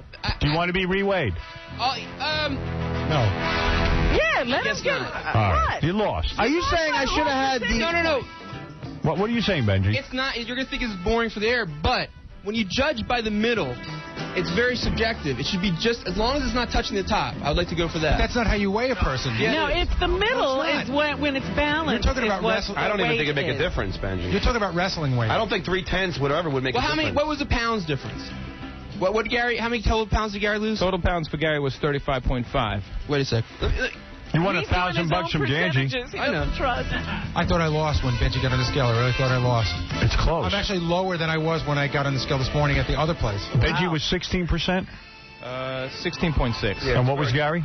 17.06. Oh, wow. You know what lost it for me is that ring Gary ding. lost 35.2 total? 35.5. All right, hold on. Artie lost by the ring ding. Yeah. Well, Gary, I guess you're about to be as Benji works on a calculator. Benji's still not ready to declare Gary Can I the just winner. say a couple of things? Go ahead. You know what? I got to thank my trainer, Nikki, who's amazing. Right. She wrote me this really nice card this morning, and she emails me and calls me, and I have to apologize to my wife. Artie's eating pizza. I got to apologize to my wife. Why? Because I have been, and to the interns, I have been beyond irritable for the last month, especially the last week. I've been snapping at everybody. That's right.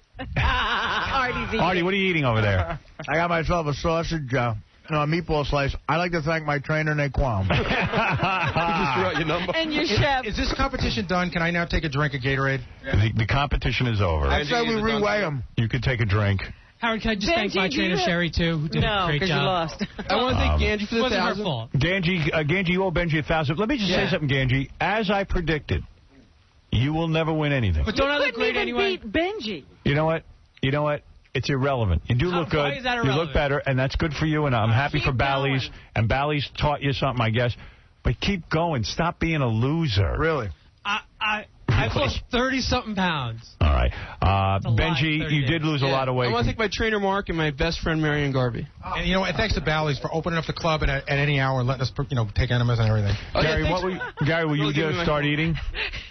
No, I mean, I'm going to try to get down to under 170. Do you guys want anything from the buffet over there? We have pizzas and various... It's like a day old. Gary, why do you think you lost? How's that pizza? What do you mean? I'm saying, Gary, could you try not to say enema while I'm eating? I was going to say he should thank the Fleet Company. Well, let me say this, that Bally's really works. The Bally Total Fitness Rapid Results Challenge. If you want a chance to win $25,000, call 1-800-FITNESS. I want to thank Kevin Makeley for judging this event, and also I want to turn the microphone over now to John Harris, Vice President of Communications for Bally Total Fitness. Go ahead, John. Thanks, Howard. Well, first I want to say congratulations to Gary, $15,000 and a year of personal training, but because everyone has done such a tremendous job on this, and everyone has lost weight, including Artie as he's eating his pizza and meatballs. Damn straight. Disgraziato. Disgraziato, mensa fanuk. 3-year membership to Bally Total Fitness Worldwide for everyone, and a year of personal training, so you guys can keep it up and keep the weight off. Yay! Yay! Free enemas at Bally's. Benji, I am shocked by your discipline. I didn't think you'd be able to lose this much weight. He really fasted. I'd like to congratulate Gary. He did an incredible job. That's it. And Gary, you want to say anything else? No, I'm psyched. Mary, buy the cabinets for the kitchen now. All right, there you go. And here comes the giant check. Gary Delabate, written in crayon on the giant check. $15,000 being signed now by John Harris, VP of Bally Total Fitness Communications. And it's official. Well, good job, boys. And you've taught us all one thing. What? Whether you're fat or skinny, all of you look disturbing. And that's it. We have the most disturbing-looking staff. Notice, by the way, the Bally's lifestyle has taught me I'm not eating the crust, it's carbs. Right. Hey, Howard. Ganji came in third. But you knew he would.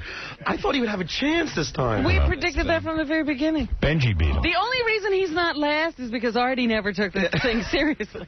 Ganji had $1,000 on the line. He should have at least beaten Benji. He didn't do it. But he'll get the money from his dad. That's all right. Thank you. All right, whatever. Come on, man. You had your chance to prove something to me. What else could I have possibly have done? Whatever everybody else did. I couldn't have eaten any less or worked out any more. I wonder. You could have fasted like Benji did. You could have worked out like Gary did. You didn't do any of that. Gad, you could have been way more dedicated, and I'm disappointed. Artie almost beat you. Could somebody else have a slice? I feel like a jerk off here. We'll be back right after these words. All right, let me get to this now. So Casey, I don't know who heard it, last week when Beetlejuice was here. But it was pretty funny. I thought it was one of the best Beetlejuice appearances of all time. Yes. Excellent. Because Beetlejuice was going to perform. Where were you guys going? Arkansas, Little Rock, Arkansas. Place of legend. So Casey explained on the air that he really needs money. And that's a whole other story that I should get into. Why he has such a great need. Yeah. So Casey does all these, appearances and things. So Sean, who usually travels with Beetlejuice, Sean takes care of Beetlejuice. And he couldn't go. So he said to Casey, you've got to take care of Beetlejuice for the weekend if you go. And Casey normally wouldn't do it, but he really needs the money. So he got extra money for doing this. Yeah, and Sean even sent a letter to Casey, like, if you smell something weird coming out of Beetlejuice's pants, just say, Beetlejuice, did you have an accident? You make a mistake. Oh, yeah, did you make a mistake? Right. That's what he knows. And Beetle will say yes if he did. And then Beetle will take off his pants and his underpants and jump into the shower. For Casey, he packed extra underpants for Beetlejuice. Right. And then, like, he had other things, like saying, you know, Beetlejuice is known to run off and disappear for days. So only give him money for what he needs, because if you give him money, he'll just keep buying things. Or don't give him shots, because if you give Beetlejuice shots, he'll get too drunk. So what you do let him is have 3 beers. 3 beers, and then the rest should just be like water in a little shot glass. Seltzer. Yeah, seltzer. And he won't know the difference. He doesn't know the difference. And the other thing was, don't if you're, you know, hopefully you're in the room together, because if Beetlejuice is alone, he'll just call room service all night. Yeah, and to keep Beetle from running off, you have to just say to him, hey, there's girls up in the room. If he's moody and doesn't feel like he wants to appear, you tell him there's girls after. Yeah, and when we had Beetlejuice in here, he was like, I'm not sharing my room with Casey. I'm not going to make any accidents. I don't want to be near Casey. I don't like Casey.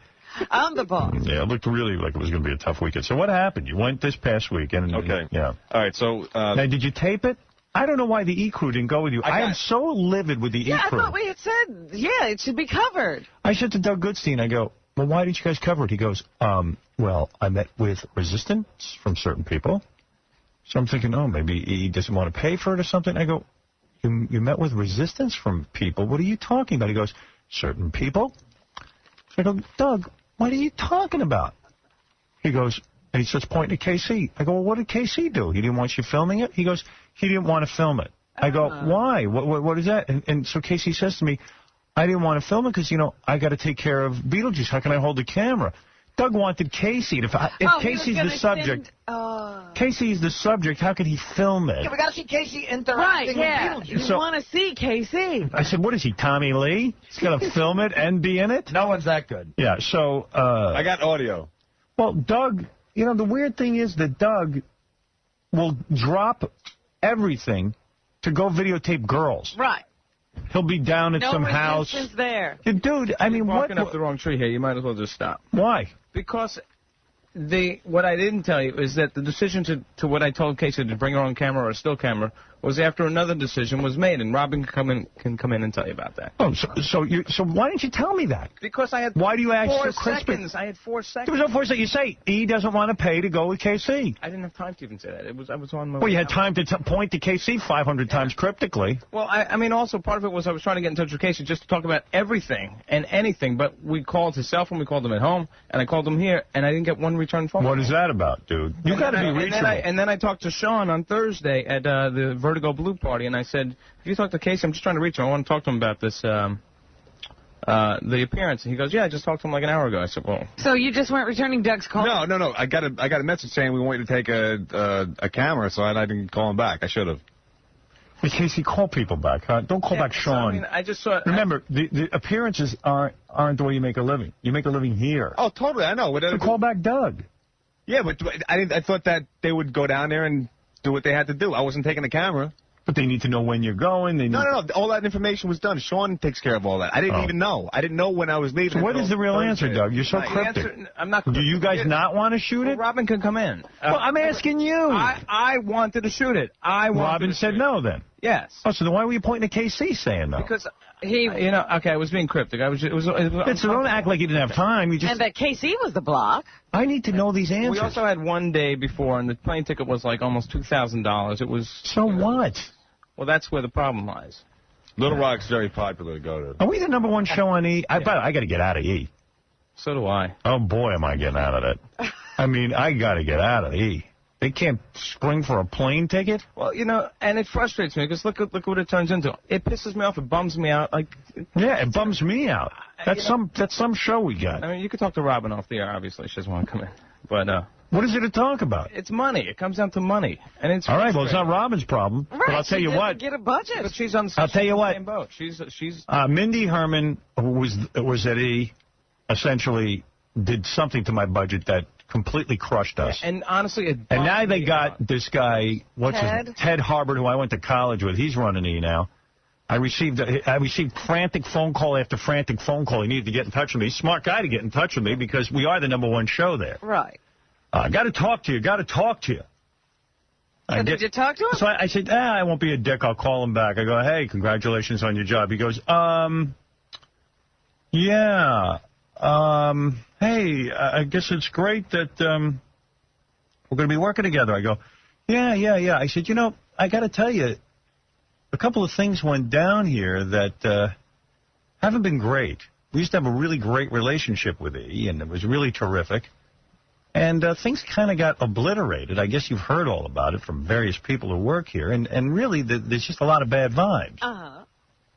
Yeah, okay. Hey, look, so it's great we're working. Who would ever thought back in college we'd be working together? See ya. Oh, no. So that was it? Yeah, he won't ever hear from me again. Oh, boy. It's like, that's okay. Way to manage. Talk about anything? Well, obviously the guy's overwhelmed in his new job, and I understand that. I mean, I don't mean that in a negative way. I mean, it's a new job, and he's got to figure a lot of stuff out. But, you know, I can't be ignored. I just can't get ratings for that company. And not get anything from them. And not have a budget. I'm not looking for money for myself. Ted had to go edit It's Good to Be Usher. Yeah. No time for the #1 show for the last 10 years. I got to edit It's Good to Be Lindsay Lohan. Or that stupid show with the plastic surgeon who's having trouble with his wife. Oh. Yeah. Because he works too hard. Maron. It's good to be Usher. It's good to be Usher. I tell you what. E has just... That show, by the way... There was a guy who used to run that place, Lee Masters, and a woman named Fran Shea who did a spectacular job, and that's when I signed up, and... Boy, have they gone a long way to obliterate all the good vibe. Yeah. That show, It's Good to Be, makes me so furious. I don't need to be reminded that it's good to be Brad Pitt. I had a feeling it was good to be Right, yeah. Was there ever a question? Yeah, was there something I was missing? Really, man. It's good to be Brad Pitt. Oh, no kidding, isn't it? Wow. Remind us some more. Let me tune in to see why. I didn't have much hope, but really, it's despicable. And I'm not, I mean, you could say Robin's not the one who handles that. She's got to go ask some people, too. I just know that as soon as you guys have naked women... Somehow you find the money. Somehow you manage to get there, Doug, personally. Yeah, somehow you manage. Have more time in advance. Okay. That's for sure. I tried to get my buddy tried to come in because I wanted somebody to help, and the plane tickets were like probably about $500. So where's your audio? $500 we can't. It was No, that's thousands. What yeah, it was for like one person. Like 1,400 or so. Why is he saying 500? I don't know. What is I'm this? telling you what we looked up. Robin looked it up, actually. $2,000 to get to... Arkansas? Well, listen. No, he's probably right. It's probably that. Why'd you say 500 then? Because I went on Best Fares. So why can't he go on Best Fares? I don't know. I mean, why can't they? Maybe they got like I don't know, they get traded. I don't know what they do. Get a kid, an intern with a camera or something. I don't know. Get somebody. Hire a guy out in Arkansas. Yeah, call Arkansas. Don't they have people who we're not on down there. No, but he has TV crews. You call up, you go, hey, you got a TV crew that's free for the weekend. Hire a wedding photographer. Hey, Lester, there's an E channel on the phone. I mean, get a guy. I'm working for E this weekend. Get a guy. I mean, be creative. A guy who shoots wedding videos. We got a videotape, Colored Midget, and some other guy. I'm not disagreeing with you. Do you ever think about that? Yes. Is there a service that tapes little black midgets and big dumb white guys? Why do you call for that? Yeah. I mean, let's get real. You know what? It's my fault. Why? I called not to shoot it. It was a big expense for Beetlejuice, and we have a lot of Beetlejuice footage. It was my fault. It was not Doug's fault. Well, I just think we should have been on that one. Okay. Well, I apologize. That's my fault. Well, you're taking the rap, but it's the budget, isn't it? Well, you're taking the heat, but yeah, we don't I don't believe you for a minute. I mean, and I mean that in a good way. No, we just don't have the budget to go, to the moment's notice, go chase down different. I don't blame you. I blame Doug. Don't blame Doug. I'm blaming Doug. I'm holding Doug responsible. Doug wanted to go. Doug would have been there. Doug would have. I don't believe it. I told him. I don't blame you at all. He presented it the wrong way. I blame Doug. I'm like President Bush. Once I decide something, I don't flip-flop. That's it. Even if I'm wrong. I like that, Robin. Fool me once. Hey, some congressman came out and said that he can no longer sit quietly by that Republican guy. He feels the war in Iraq is wrong. Representative Doug Baruter, a 26-year member of the U.S. House of Representatives from southeastern Nebraska, has sent a 4-page letter to his constituents saying he has reconsidered his previous support for the U.S. invasion of Iraq. A Republican. Yeah, and concluded that the war was a disastrous mistake. Thank goodness. Somebody speaking their conscience. I've reached the conclusion, retrospectively, he writes now, that the inadequate intelligence and faulty conclusions are being revealed. That all things being considered, it was a mistake to launch that military action, especially without a broad and engaged international coalition. broadly hinting that the Bush administration deliberately lied and supposed Iraqi weapons of mass destruction in collaboration between Saddam Hussein and al-Qaeda. The congressman adds, left unresolved for now is whether intelligence was intentionally misconstructed to justify military action. This is just the beginning. You're going to see more and more of this as this drags on. And like I said, there'll probably be some hearings and commissions called after they are, if they are reelected. But even if they aren't, there'll be commissions called and maybe some charges. And as we look more and more impotent, like when we're standing outside this, what's this city, Fallujah? Yeah, or whatever the job. The job, or hand job. I don't know what it is, but Bukkake. Dude, I mean, that's silly, though. I mean, it's easy for that guy to say now. I mean, well, he's saying, listen, instead of sitting there, like during Vietnam, a lot of guys who supported it in the beginning finally had to say it was wrong. Yeah, and it's not easy to come out when everybody's trying to paint the face that we did the right thing in your party and say, no, we were wrong. No, of course. It's like you go to the track. Democrats have all, voted for that budget to go and do this. What they're now saying is, maybe we didn't have to rush. Maybe we should have said, is there a coalition of countries behind this? Did we really need urgently to get into Iraq? Didn't we need to finish up the job in Afghanistan? Now we're kind of caught in between two places. And we got a huge mess to fix in Iraq. And now that we're there, leave it alone. And now that we're there, why are we impotent? I was watching a general saying, go in, we have gas. We could gas that whole town, put them all to sleep, and drag out all the enemy. Well, you have to think about this. We lost more people after hostilities were supposedly over, and we've lost even, and then the rate of deaths of American soldiers has gone up after they turned over power to this interim government. Everything we do, the soldiers, get hit worse. Tell me about Beetlejuice. I could go to the track, and I bet the 5-horse and the 3 wins. Well, yeah, I should have bet the 3-horse. No, come on, you got to be smart. We got to look at things in retrospect and say, okay, what's the right move? Okay, if this wasn't the right move, what is our exit policy? But there's nothing you can do about it now. Yeah, yes, there is. There's plenty you can do about it. Sure there is.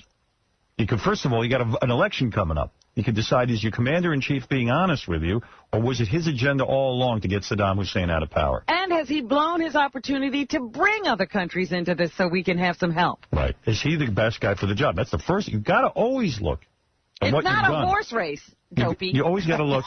Well, you don't have to call him names. Yeah, come on. Just because he's retarded. This show is not about name calling. All right, Casey. Right, it's wrong. Tell me about Beetlejuice. All right, what happened? Okay. Yeah, no name Go ahead. All right. So my flight out is Saturday morning. Saturday morning at 6 a.m. Where are your tapes? I'm getting to the story. Where are the tapes of your audio tapes? That's what I'm saying. Yeah. My tape player is in Arkansas. But why? I'll get to the end of it. Tell me, get to that part now. Where is it? Yeah, I mean, okay. Why Towards the end of the appearance, a disaster. He wouldn't fly the recorder back. No. Towards the end of the appearance, I let Beetlejuice take my recorder because he's using it to do his karaoke, and I got a microphone, so he's got it, and he's running around. He loses the tape recorder, right? That I've been working on all week. Oh, great. Airport, airplane. Dude, but why give him your tape? Where's your tape? Because he's taping in case, I'll get another piece of tape. Why are you giving him your tape? No, I only had one cassette in there. It was still You're getting the precious cassette of all your work. Yeah, but I'm getting it tomorrow. Don't you get nervous? Actually, but tomorrow I'm not going to talk about it. You know what? Come back tomorrow and play it for me. Okay. I'm talking to you today. What are you? I told you that though. I told you I didn't have it. It's FedExed up to me. I should get it today. It's coming to my apartment today. But I can tell you what happened. Explain to me again how the Senate or the congressman is wrong. Yeah. Dude, your job is to have tape for me. Yeah. And you don't have your tape recorder. Why would you leave there without your tape recorder? Look, it's not Why would you hand Beetlejuice your one cassette with all your work on it? Because I was getting more tape. I had but 15 minutes. You got to be kidding me. Notice they sent you to take care of Beetlejuice. Beetlejuice is not responsible for anything. No, that's what my job is. You handed him your tape recorder with your tape. Right. The tape. And I got plenty of tape left on there. It's unused. Right. why wouldn't you say to yourself, I got to protect that tape? Something could go wrong with Beetlejuice. He could take this tape recorder and do something weird. He could drop it in water. You know, why would I want him? He could hit rewind and then record. No, he doesn't know how to press the buttons. That's exactly the point. He doesn't know how. No, I left it on. I said, all right, Beat, go do your thing. You know, he's out there doing his thing. All right, so tell me what happened. Okay. You went there. All right, so I get there, and he's still mad at me from the other day. Because, you know, he said, I'm not okay. So he shows up with a plastic bag with just a pair of underwear. No toothbrush, no deodorant, no nothing. And Sean was supposed to pack all that. I guess. It's a plastic, you know, when you go to, like, get food. It's, right. A supermarket. The supermarket bag. And what's in it? One pair of underwear? Pair of underwear. Right. Okay. So, we show up at the airport, and I'm a genius. I mean, there's this huge line out there, right? Right. So I take him to the front. And some people are yelling. I'm like, can't you say? I told people he had MS. Mm-hmm. So I got right to the front of the line. Look at his teeth. He has MS. So I got right to the front. And we didn't have to wait. Yeah. Went right to the front. You know, it's a couple like Stern fans in the back recognize him. You know, yelling at you're full of ass, whatever. So, I go through the alarm. He gets in fine. He goes right through the alarm. Everything's fine. I can't believe you made up a disease for Beetlejuice. And once can't you see he's retarded? Yeah. But if you're retarded, you can't get special treatment. Yes, you do. All you have to do is say he's disabled. Excuse me, my little friend has the flu. No, but he's walking around. He can't stand for very long. Why not? He's walking around. He's fine. I can see that he was fine. How about Beetlejuice? Hey, can't you see he's from the village of Candor? He was shrunken when Superman came to this planet. I got to get him back to Oz. I got a retarded black midget with a bag with underwear in it. That should get you to the front of the line. He has MS. MS. Nobody asked a question. Tell me when you have MS. So he. My friend has a brain tumor. So he has MS and I'm a mess. I'm retarded and he has MS.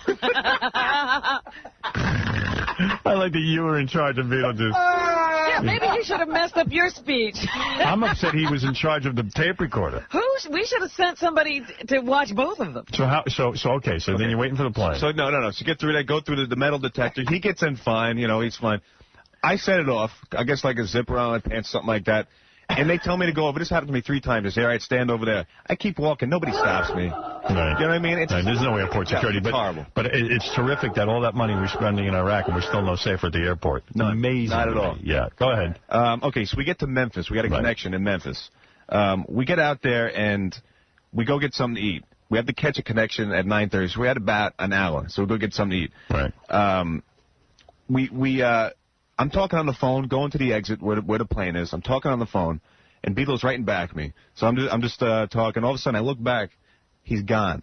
Oh. Nowhere to be found. Of course he is. Oh, my God. He was like a little kid. I'm like, Beat, where you at? Beat.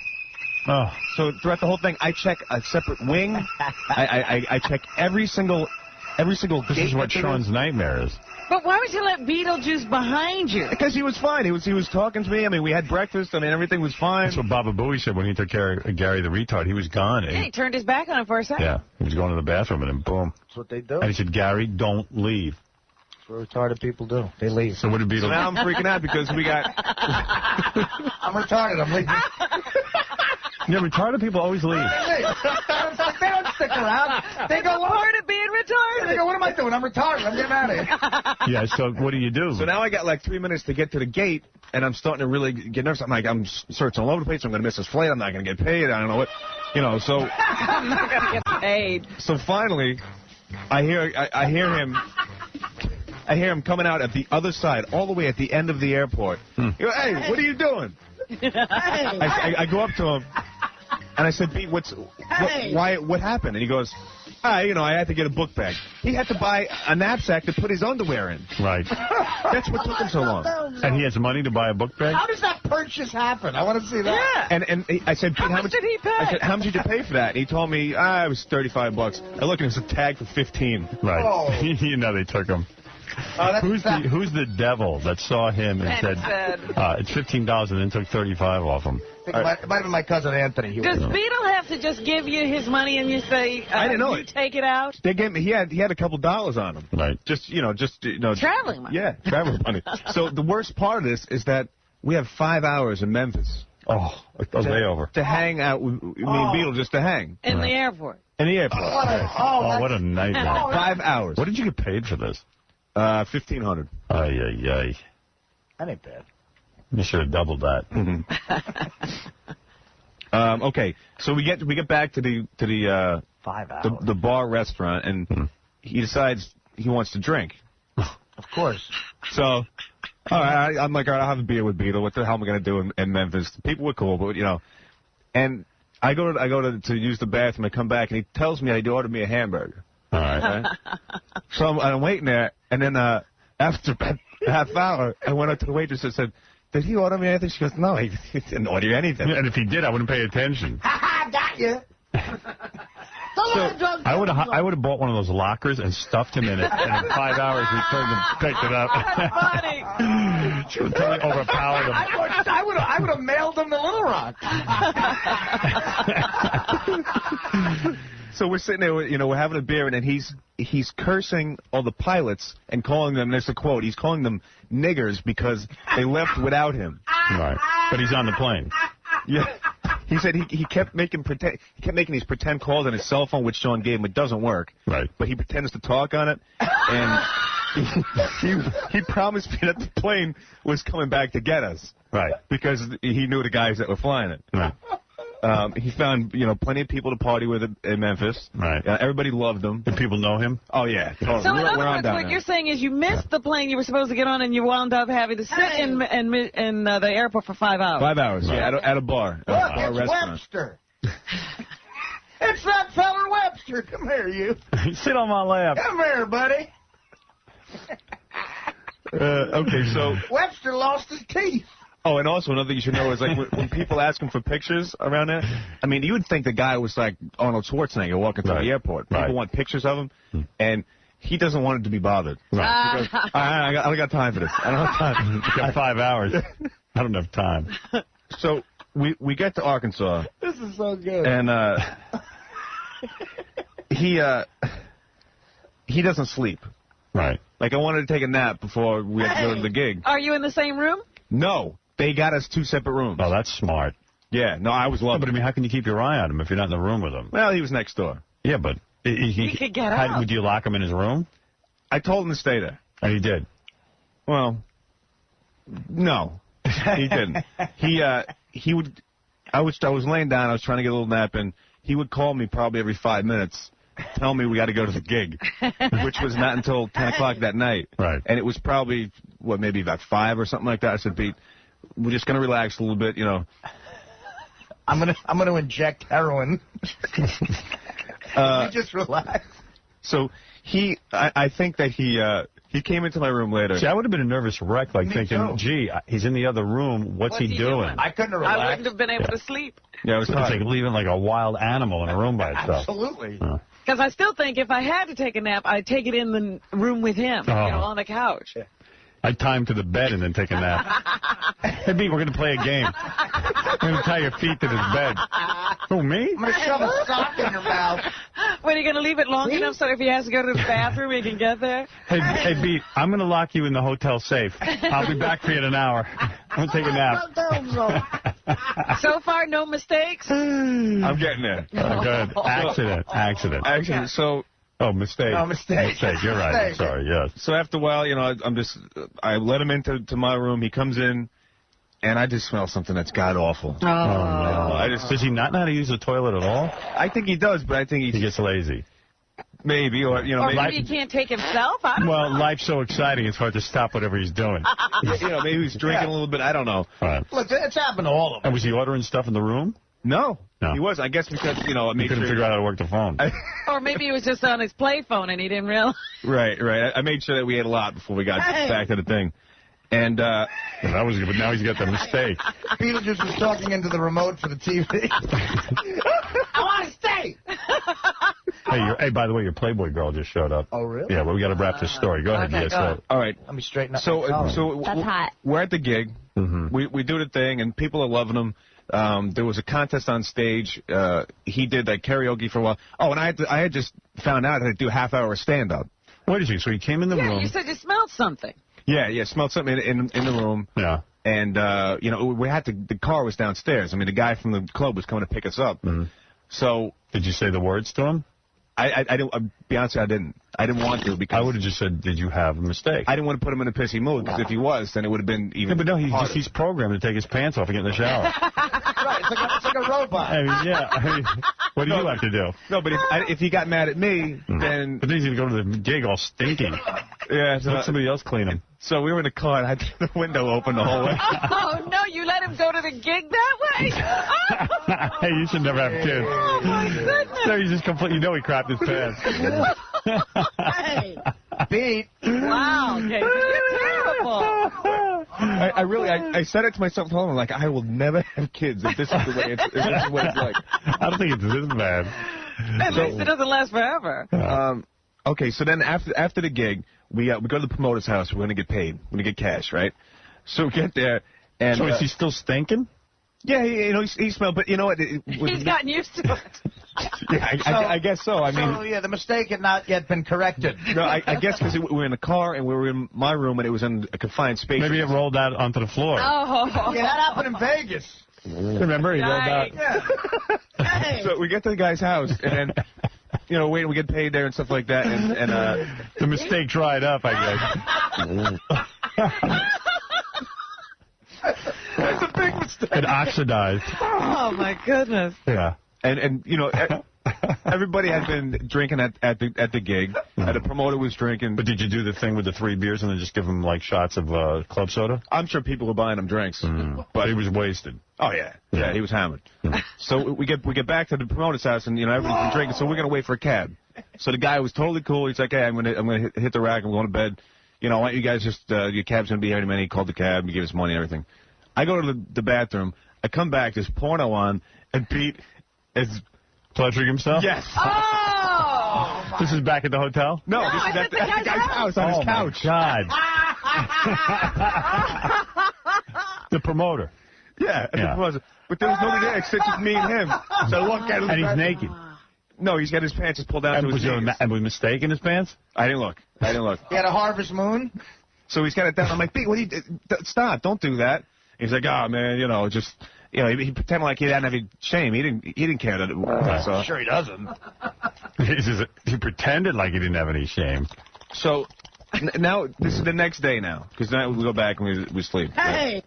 The next day we take a share ride to the airport. The hotel gives you a share ride in a van, and you go in with other people. Did you ever clean up, Beetle? I think I cleaned. Probably showered. Did you put him in the shower? I didn't put him in the shower, no. Oh. You just left him in it. I don't blame you. Yeah, I can't do that. That's the way I would have handled the mistake. They're never sending you off with Beetle again. So is he still stinking? I mean, you had to take a whole plane ride and everything with him. Yeah, but I didn't mention this. When I first got there, I did it on the DL. I went to the person. I said, "Look, can I sit in the exit row, and can you put him a little bit further back?" Subject him to someone else. Yeah, I didn't sit anywhere near him. Not at all. I didn't even sit near him. I could see him. Subject someone else to Beetlejuice. Well, I mean, oh my God! Can you imagine? It's not the duty. It's the breath. That's what it is. Yeah. That's the worst. But you know he must have made a duty at some point. Yes. Yeah. Hey, sure.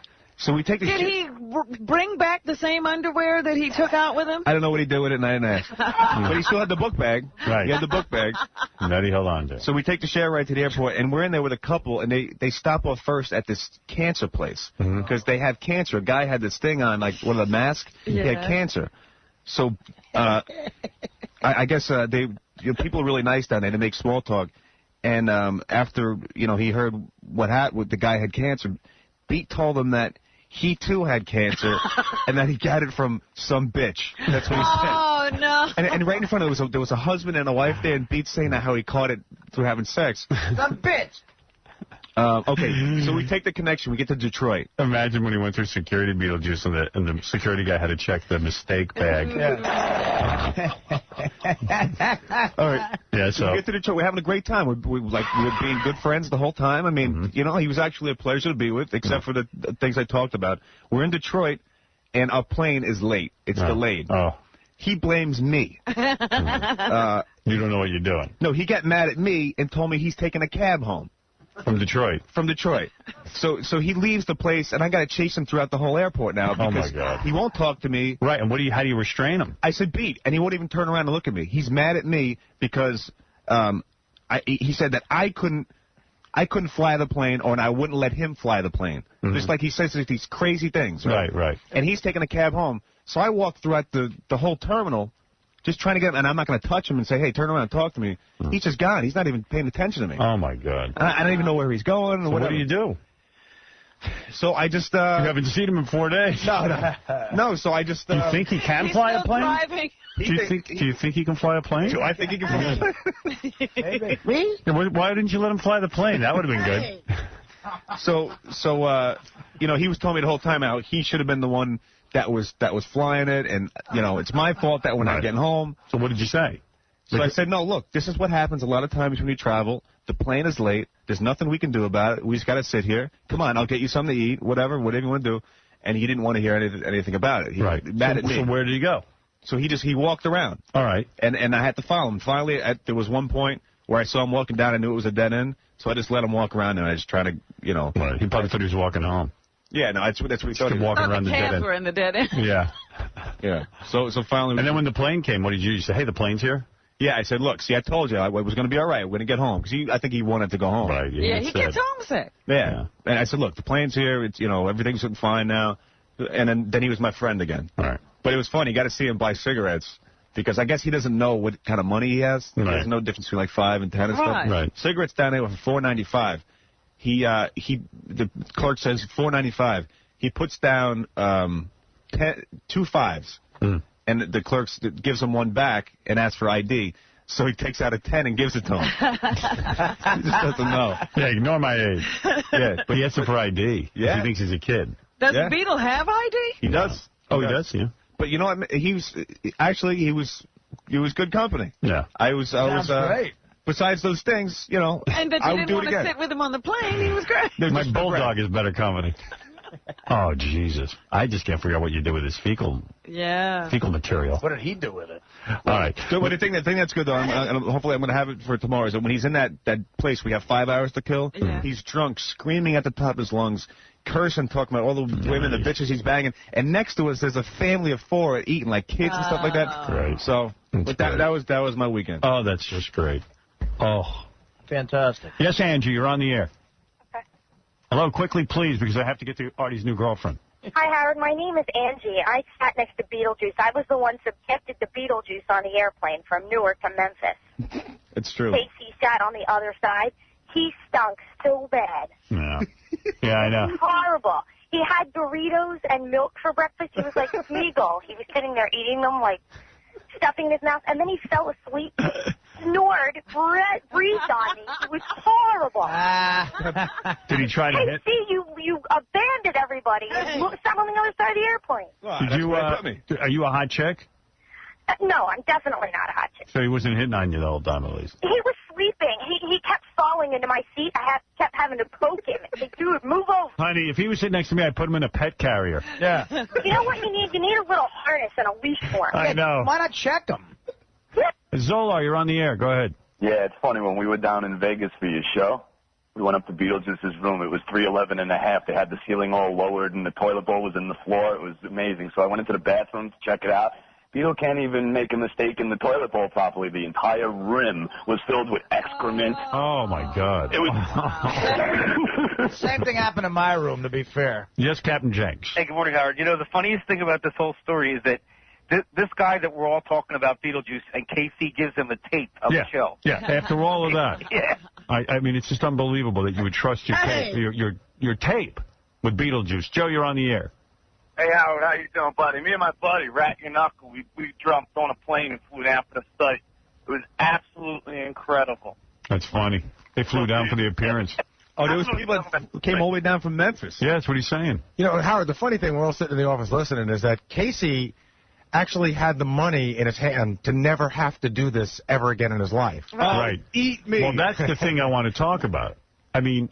Yeah, he could have been sitting at home listening to somebody else tell this story. Casey won. You say you won $330,000 on GoldenPalace.com. I got so much email. First of all, people thinking that we dreamt that up so that it would be like a publicity thing for them. Right. I mean, I heard that I won like millions.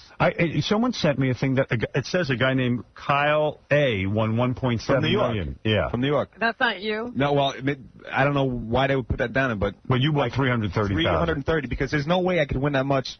All I'll tell you is, if you missed Casey's story, he was going to get a check for $4,000 a week for what, a year and a half? Yeah, whatever it works out to be until they come up with the 330. About 80 weeks it is. 80 weeks. And he would have had all that money, and he never even got his first check. He lost all the money by the time he was supposed to get his first check. And by the way, it is not a made-up story. It is absolutely true. I swear on my life that. And you didn't win any more than that. No, but you know what? Probably when I'm on my way up, you know what? I would go down a little bit, and I would win a little bit back, go down, come up a little bit. So maybe if they're putting that in there, it could have been a little bit more. But, it was a couple times, Howard. I was playing this... I don't even understand. Like when you were up to 330,000, all right, and you're waiting for your check for 4,000, right? No. Because every time I wanted to play, I got to cash out. And it would take it takes like 4 days to get it. So you'd extend the 4 days. Yeah, so let me understand I would leave some in there, but then I would take it out. And then every time you take it out, it's 4 days. So when you lost, like, the first 20,000, you could have stopped and then had $310,000. Yeah. And nothing clicked there that you dropped 20 grand already. I'm retarded. I know it. Howard. I live it every day, and, there's nothing that makes me sicker. He came to me at 200 grand. That's where he was. He said, I won 330, and then he told me he was at 200 grand. And I begged him. I said, please. And he goes, listen, I learned my lesson. Did you not, Case? Oh, yeah. In your mind, you were down $130,000 you had to make back. Instead of up 200. Right. It's the single mind-boggling, disgusting, mind-boggling. I think about it now, and I think, how could somebody do that? You have no respect for money. I have no respect for myself. No. I understand it. Yeah, talk to Artie. Yeah. All right, I got to take a break because Artie's girlfriend is here, Sonia Bright. Artie's girlfriend's not here. Artie's girlfriend is in New Jersey. At her apartment, probably. That's hot. Getting ready to teach school this fall. We'll be back right after this. Is there anything else here you want to hear? What happened to Dolly Parton? She looked a little strange. Yeah. I think Dolly Parton must have the best plastic surgeon in Hollywood. She's got to be like 80 years old. She's had every ounce of fat sucked out of her. It was the face looked odd last night because we were saying she's got to be 60-something. And there are no wrinkles. Yeah, but she's become Asian. Jennifer Lopez, what is she doing there? What does she have to do with the Academy Awards? I don't know, but she have to do with the Academy Awards. I don't know, but there were a lot of non-actors there this year. They get up on stage, they don't care. She seems to show up at anything. Well, she makes movies, and I guess Jennifer Aniston was there too. And I mean, what the hell Oscar is she gonna get? Ben Stiller was funny. Dolly Parton's got, I'd like to know her age, but I think she might be close to 80. 60. She's 60 years old? 60 years old. And 80. I went on Dolly online. Happy 60th birthday as of 1/1906. Huh. You should have seen that body last night. The body looked killer, Howard. Whoa. The face was... yeah, but would you do her? I wouldn't. I might. Well, when I'm 60, I might. I don't know. Under the hood, she probably looks like Blue Iris. That's what I'm saying. I'm wondering after you take those clothes off what you see. But in clothes, she looks hot. Those big giant hooters. If a chick's got big tits, you could always get through it, even if it's a fat chick, because there's something to pay attention to. It's very feminine. And she's still got the huge implants. She's not letting go. Me and Gary were talking about this last night. She's one of those celebrities where she's probably unbelievably rich, wouldn't you think? Oh, yeah. I mean, yeah, like hundreds of millions of dollars. Artie and I were saying that she was probably rich beyond our wildest dreams before we even knew who she was. That's right. And she wrote I Will Always Love You for Whitney Houston. And she was the biggest country star for how long? I mean, you know. She writes tons of songs that Dollywood. I saw an Dollywood. It's a shitload of money, that Dollywood. Yeah, so she's someone, you laugh at her, but she's probably worth a couple $100 million. You're right about doing a chick. Like, if you're with a chick that's really unattractive, like, a real fat chick or something, what you do is you find one little piece of her. One thing to concentrate on. That's right. Right. And you don't take your eyes off that. One thing that's sort of feminine. So what I would do is, like, even if the foot, like the ankle and the foot was attractive, I would just look at it. Mm-hmm. Or I would look at, let's say, maybe the side of the body. Yeah. Or a titty. I just stare at it. Right. You know what I mean? Focus on that and just go. If they got big tits, you could get away with just sort of, you know, really concerning yourself with the tits. And going, yeah, you know. Sandra Bullock looks horrible. She's a bad makeup artist. And the hair was really off. This is the first Oscar I like how we're so handsome and pretty. We couldn't last 10 seconds on the red carpet. Because I was at a party. This is the first Oscar telecast I really got a chance to pay attention to for a long time. And a lot of entertaining shit does happen at award shows like that, that rap group when they came out. It was so inappropriate in such an entertaining way. I mean, you know, like they had the sneakers and the jeans and it's great. What is this? Did I play you Gary Garver? Our friend Gary Garver out in Los Angeles interviewed Dolly Parton, Jane Fonda, and Lily Tomlin. No, you didn't play that for us. There was some sort of special party because they put out a special edition on DVD. It's the 25th anniversary of 9 to 5. Did you? They had a party for that? You know what? And we've never had a party. No. We're so stupid. Just throw parties indiscriminately for all kinds of events. But here Gary interviewed Dolly Parton. Hi, Dolly. How you doing? I'm good. Nice to meet you. You look great. Look fantastic. It's warm over here. Thank you. Do you miss Buck Owens? Oh, I loved Buck Owens. I just had wrote some things about him today in a magazine. But he was a great guy. He was a smart man. I admired his business sense as much as anything. But I thought he was a great songwriter. He was a great entertainer. And he was a good guy, and we'll miss him. What would it take to get you to pose nude for Playboy?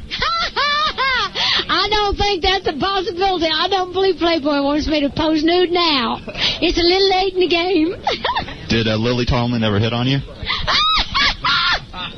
Not that I know of. How old were you when you lost your virginity? What kind of show is this? I was very young. All right. Thanks a lot, Dolly. Thank you. I had an interesting experience. I went into a restaurant. And when I was away, and it was like one of these hoity-toity restaurants, and this woman and her husband walked in, saw me eating, and I was there, and she put her. Beth saw the whole thing go down. I didn't see it. I was busy talking to people, but she complained to the waitress that I was in the restaurant, and she complained to her husband, and the husband got in a huff, and they were complaining that I was in the restaurant and got up and left. You shouldn't be allowed in restaurants. Right? Yeah. Wow. But I was like, well, where's the punishment in that? They're the ones who missed out on dinner, not me. Yeah. But, I mean, they're actually saying to people, please don't have him in the restaurant. I said to Beth, are you sure they left because of me? She goes, I'm telling you. That's what was going on. I said, wow, I really am a bad boy. I've never actually had that happen before. Yeah, that's a first. No. Here's Gary Garver with Jane Fonda. Hi, Miss Fonda. It's an honor to meet you. Thank you. I just want to ask you one serious question. How does the current war in Iraq differ from Vietnam? Thank you. She walked away. Oh, you're kidding. She doesn't even want to get political anymore. I thought that was going to be... I put that up first, Howard, as a softball question. Yeah, I guess she's so damaged from all those Vietnam guys just yelling at her and spitting on her and everything. She just doesn't want to get political. I actually thought she had come out against the war. Yeah, well, she probably did. She probably just didn't want to do it to Gary Garver. Here's Lily Tomlin, who... was also in that movie. Also in that movie. Lily, thanks for stopping for the last person in line. Not at all. How are you doing? How much? How you doing? Good. Do you regret not becoming a doctor? Are you somebody I know? I don't know. Good research. Do I regret not becoming a doctor? No, I don't. Do you think you paved the way for other gay comedians like Ellen DeGeneres? No, not necessarily. Well, no, I don't know. You think? See, she never talks about being gay. No, has she ever actually said, I'm gay? I don't know. I did? Yeah, I think you did. Maybe. Hey, if you had to do a gay scene with anyone in Hollywood, who would it be? Baba Booey. Would I be playing a man or a woman? A woman. Oh, God, let's see. Everybody says Angelina Jolie. I bet she's going to say that. Let's see. I'll leave present company, my co-stars here. I'll leave them out of the picture. Would you ever like to get a shot at Angelina Jolie? He said it. Not really. Thanks a lot, Lily. Yeah. Okay. Wow. Lily not thrilled. Only Dolly had a good time. I want to know what he says to Dabney Coleman. Is Dabney that way? I want to put my tongue up your ass. Is Dabney Coleman dead? No. I think he might be ill, though. Oh, I thought he was just in a show recently. I thought he was supposed to be at this event. Really? Questions for him. I don't know. I don't know what shape he's in. He was a great actor. He was good, man. Yeah. Buffalo Bill, that was a good show. Yeah, it was. Okay, let's go to... No, Mo. We're going through so much crap with this thing, too, because I was talking to the people in demand. You can't do Taxi Driver unless it's parody. Uh-huh. And there was even an issue that we might not even be able to do it, so we're sitting there and meeting with lawyers, which costs money, and it might never even happen for other reasons. Oh, dear. It turns out. Yeah, I was contacted 2 days ago. But it can't. It is as soon as you see him as the Taxi Driver, isn't it a parody? Yeah, well, I read this. Work with the script? No. Honestly, no. We could adapt. We need a malcontent midget. Script to Eric, yeah. Honestly, it doesn't. We could adapt. Get Robert Town on the phone. Anyway, so... Get Paul Giamatti. Putting the Eric Mohawk issue aside, let's say we can clear that obstacle. Uh-huh. We still don't even have clearance from lawyers, believe it or not. Well, I don't understand this. We're not distributing it like a movie. Yeah, I know. But evidently lawyers have brought up some points, and they had to see the script, so I sent it over to them last night. Wow. Whole thing. Well, Artie, how did it work on Mad TV when you guys did the parody stuff? Well, we did parodies on our Channel 9 show. But those all guys... they were trailers we would do trailers for, but I can't see why. Saturday Night Live, everybody does parodies of movies. I don't understand that. Yeah, well, I'm just telling you, there's some lawyers They're involved. acting like we're remaking The Taxi Driver. People are getting nervous about this project. Yeah, is this... Well, I think that's what the concern was, actually. Believe it or not. There's the issue. I swear to you. I said, what issue is this?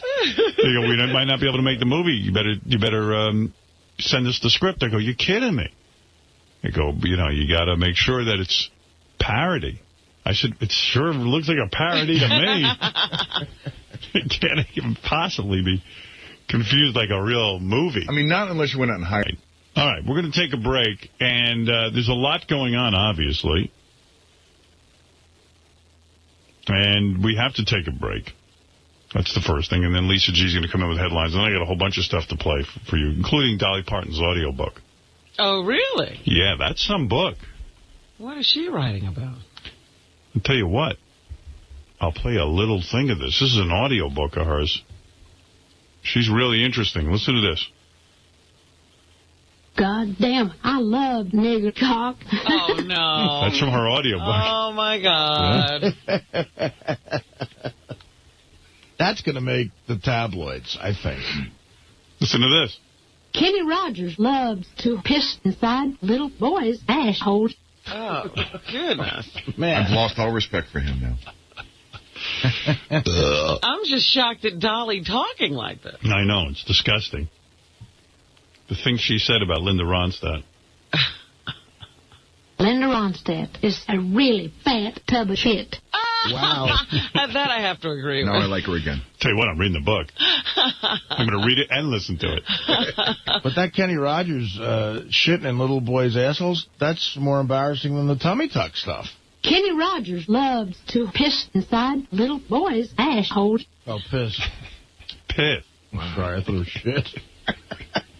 Shit would be disgusting. And she said some terrible things about Johnny Carson, who was considered an American icon. Right. Johnny Carson had a dark black cock that hung down to his knees, and he used to whip the young boys in the face while Burt Reynolds would suck their skinny little assholes. You know, Dolly Parton's book just shot to #1. She's claiming that Burt Reynolds and Johnny Carson with double-team dudes. Yes, boy. With their big black cocks. Listen, I've heard weirder shit out there. God damn, I love nigger cock. God damn it. She said all kinds of shit about Kenny Rogers. It's terrible. Well, what's she got against Kenny? Kenny Rogers' beard smells like boy cum. And then I guess she had an affair or something with Burt Reynolds or something. Really? One night, I lifted Burt Reynolds' nuts and ate his gross, filthy shit box. His what? His gross, filthy shit box. Oh. You try cutting these things up. When I was a teenager, I raped Minnie Pearl's dead body. Oh. Yeah. See, I'd always heard that Johnny had a big black cock and would show it during the break to the audience. Really? Yes. So, some explosive excerpts from the new Dolly Parton. Yeah, she's trying, you know, Barbara Walters is out there selling a book. I guess Dolly said, you know what, I got to have more revelations than Barbara. Well, when Barbara revealed that she had made it with a married black senator, yeah, Dolly just dropped this bombshell. God damn, I love nigger cock. And used the N-word, or the explosive N-word. Yeah, that's awful. Well, giddy about it. She likes it. God damn, I love nigger cock. Did she realize the mics were on? Yeah. Dude, this is her book recording. I mean, it's like she's all giddy about being racist and, God damn, Jews are pushy. All right, we got to take a break. And we have obviously a lot to get to this morning. We'll be back right after these words. Yeah, hey, Matt, you're on the air in Haverhill, Mass. Hey, now, Howard. Hey, now. I want to tell you, I think Dolly Parton's out of her mind. Can I tell you a quick story? Sure. I'm sitting at lunch the other day, and just two ladies are reading the paper, and they're like, Dolly Parton suing Howard Stern? Yeah. And I got that. Like, I start laughing, and they're like, what did she say? Or what did he say? And I'm like, I can't even say it out loud. And then I was like, they kept making her say, I love nigger cock. Well, you know, I was sitting in St. Louis, actually, when... right, I saw it, you know, like I went on the Internet, I guess Wednesday evening, and saw it, and I was like, oh, my God, and he's over in St. Louis. I guess somebody will tell him. You know, I checked my email, and I saw that Dolly Parton was contemplating suing me for that absurd bit that we do where we chop up our audiobook. What a quack. Well, listen, you know what I suspect is going on here, and I'm probably not wrong. I actually like Dolly Parton, which is weird. I do. I've said nice things about her. I actually like it, but we do this absurd bit. I'm sure everyone's heard it. In fact, William Shatner was on the other morning laughing at his, where we took his audiobook and chopped it up. That's right. If Dolly had ever done the show, we'd play them for her. Yeah, but it's obvious parody, and I think somebody must have said to her, I doubt she heard it. If you heard it, there was no way you could ever come to the conclusion that it was some sort of right, and anybody's going to ever think you said that. But, you know, to each his own. It's an absurd bit. It's a parody. It's funny. Yeah, it's funny as hell. And, yeah, I actually can't even imagine somebody thinking they might have some sort of actionable case, but whatever, you know, bring it on. I said that out loud in the middle of a restaurant in front of about 10 yentas. Well, you want to know something? Dolly Parton, you know, I like the woman. I don't have any malice toward her, but I am sure that she didn't hear this, because if she did, you would go, oh, it is patently absurd. You know, years ago, this reminds me of the Larry Flynt, Jerry Falwell case. Larry Flynt used to take pictures of Jerry Falwell, make him fucking young boys and stuff like that. No one actually thought Jerry Falwell was in these pictures. So they went to the Supreme Court, and they said, no, it's parody, asshole. And it was all about nothing. But Jerry Falwell was a bit of a jerk-off. And then it reminds me, Al Goldstein used to take pictures of me and my family and have me, like, butt-fucking my kids and, you know, remember, like all kinds of weird shit. Yeah, he used to do things with me, too, yeah. I thought they were hysterical. In fact, I asked him if I could reprint them in my book, you know. And it's so funny, because William Shatner was on just the other morning when we were playing the stuff we cut up from his book, and he was having a big laugh. That is funny. But, so I'm sitting in St. Louis, and I'm going, oh, this is just so funny. And, you know, thank you for the publicity. Hey, Howard. Yeah. Yes. Can I play a game? Sure. I would give you a game. I don't even know that I have one right now. Yeah, we're trying to talk to you. We're talking, and then it's going to, you know. Then make one up. I don't even want a prize. Oh, I don't have a prize. I don't even want one. What's the point? Ryan, you're on the air in Sacramento, California. Hey, what's the point? Ryan, you're on the air in Sacramento, California. Hey, Howard, you came off really good on Fox News. Yeah, Gary just played me for that. They were discussing the Dolly Parton issue, and, of course, they were laughing about it and saying it was silly. But it was a great report. And But I don't know. Yeah, you know what? I don't want to really cause Dolly Parton any distress. I'm sure the woman's got enough on her plate, but... Yeah, and I don't even know that have any papers been filed? She said she was thinking about it. I don't think so, but... You would think she'd have somebody on her team or whatever who would say, look, it's probably not a great idea to sue, you know what I mean? Somebody said to me... No, I mean, if I think she really thinks it sounds like her, and that she's saying these horrible things. Well, it is her. No, it doesn't sound like she's talking. Yeah, I mean, obviously. Well, it sounds like this. I like to black cock. I mean, Shatner was even imitating the voice, how absurd it sounded. Right. But anyway, I heard the Fox News report. They did a whole report on it, and the guy basically said, you know, I also read some other guy on the internet talking about how, sorry, Dolly, it's not a case. But nevertheless, I do like Dolly. And I don't know. You know why I like Dolly Parton? She has had this long career, and I always thought she was very kind of hot, even in that over-the-top kind of way. You liked her when she slimmed down. Yes, very much. You know, she's a great businesswoman. She's a talented songwriter. Yeah, I like her. I like her Did a little acting. She's not bad. Someone said to me, their management, I think, Dolly Parton's management is a big fan of the show and stuff, and they said, is it possible that she kind of wrote that to get some publicity because maybe people aren't talking about her? Well, that was that's what I was thinking. I hope maybe not. Dolly just wants to be in the paper. I don't know. Maybe she's picking a fight with you. Or maybe somebody called her up and said, you know, who even knows? I don't know. But anyway, you know, so I'm sitting in St. Louis and I heard that and I was like, oh, that's interesting. There was also a Baba Booey on one of the news programs this week. Do you know about that? A Baba Booey? Yeah. Let me see what I got. Baba Booey. It was like either Meet the Press or... I've got the Juliet and Mike show giving a shout-out to Ronnie the limo driver. Did you ever hear that? No, I didn't hear that. I would love to know how that came about. JD will have that Baba Booey shout-out in a few minutes. Okay. The Baba Booey? Baba Booey. Baba Booey. Because the guy just Baba said, Booey. I want to show how uninhibited I am. Baba Booey. Oh, wow. That's uninhibited. Well, on Fox News, when they were discussing Dolly Parton, one guy says, you don't even know who the Whack Pack is. She goes, yes, I do.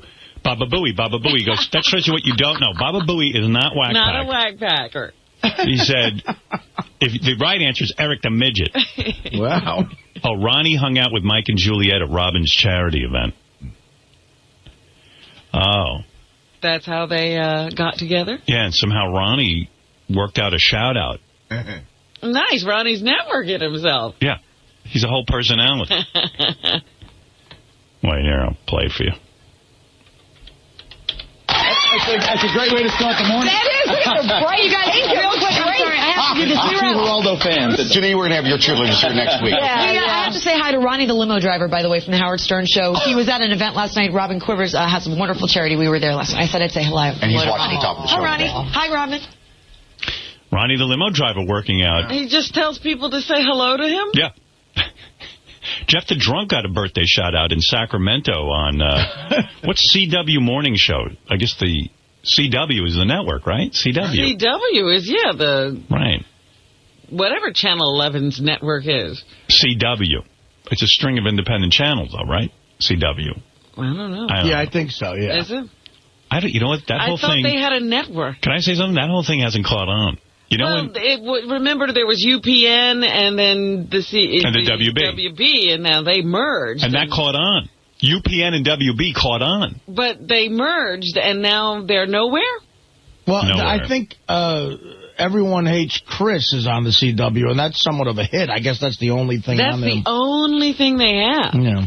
Well, getting back to the Dolly Parton thing, so someone on Fox News suggested that Howard should just, send her some flowers and invite her on the show. We'd have her on the show anytime. Dolly? Yeah, then we can play her those bits. And I think she would laugh. I really do. I think so. I think. I don't know, though. Yeah, you don't know. Dolly Parton's one of those chicks. But it would be cool if she could sue me, because then I can sue Al Goldstein. But he has no money.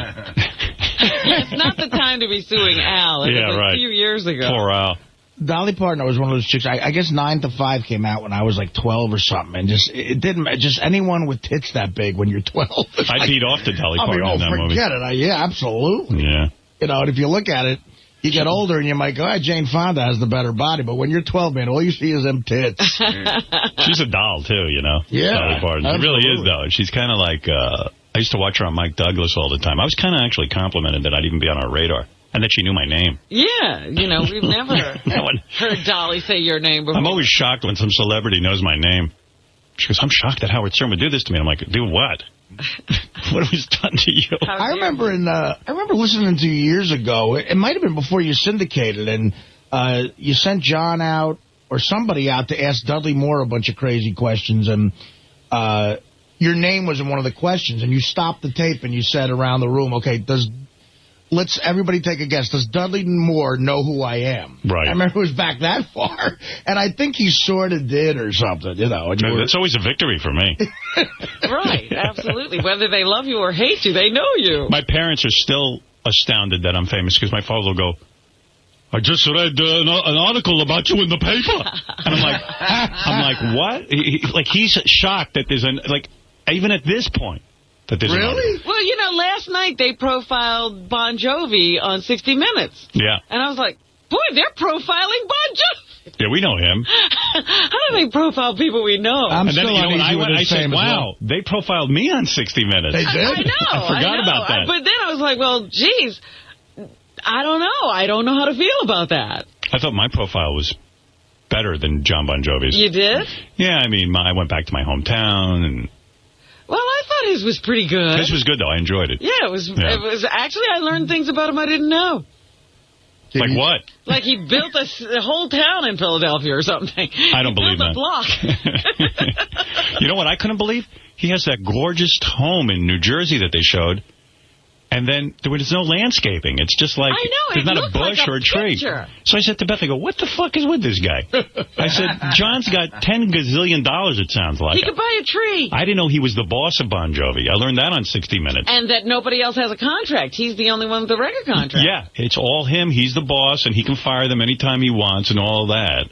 And I think that's good, though, because for some reason it's kept them together. If they all had power, they'd probably be fighting. That's true. But does Richie help him write the songs? Yeah. That's why Richie has money, right? But they all have money. They're all rich guys. Oh, yeah. And they're all happy. Well, I mean, what? And they're like, hey, let him be the boss. Who gives a fuck? Right. I mean, what? They sold 100 million records, right? Yeah. Total? I mean, God, he's got it. That's insane. Right. But the house, he's right, because I kept looking at it, and I said, something's wrong with this picture. There's no trees, no bushes. You're absolutely right. There's nothing landscape. It's like he put the money into the house, and then he cheaped out on the fucking bushes. But he still has money. It's not like he ran out. I don't know.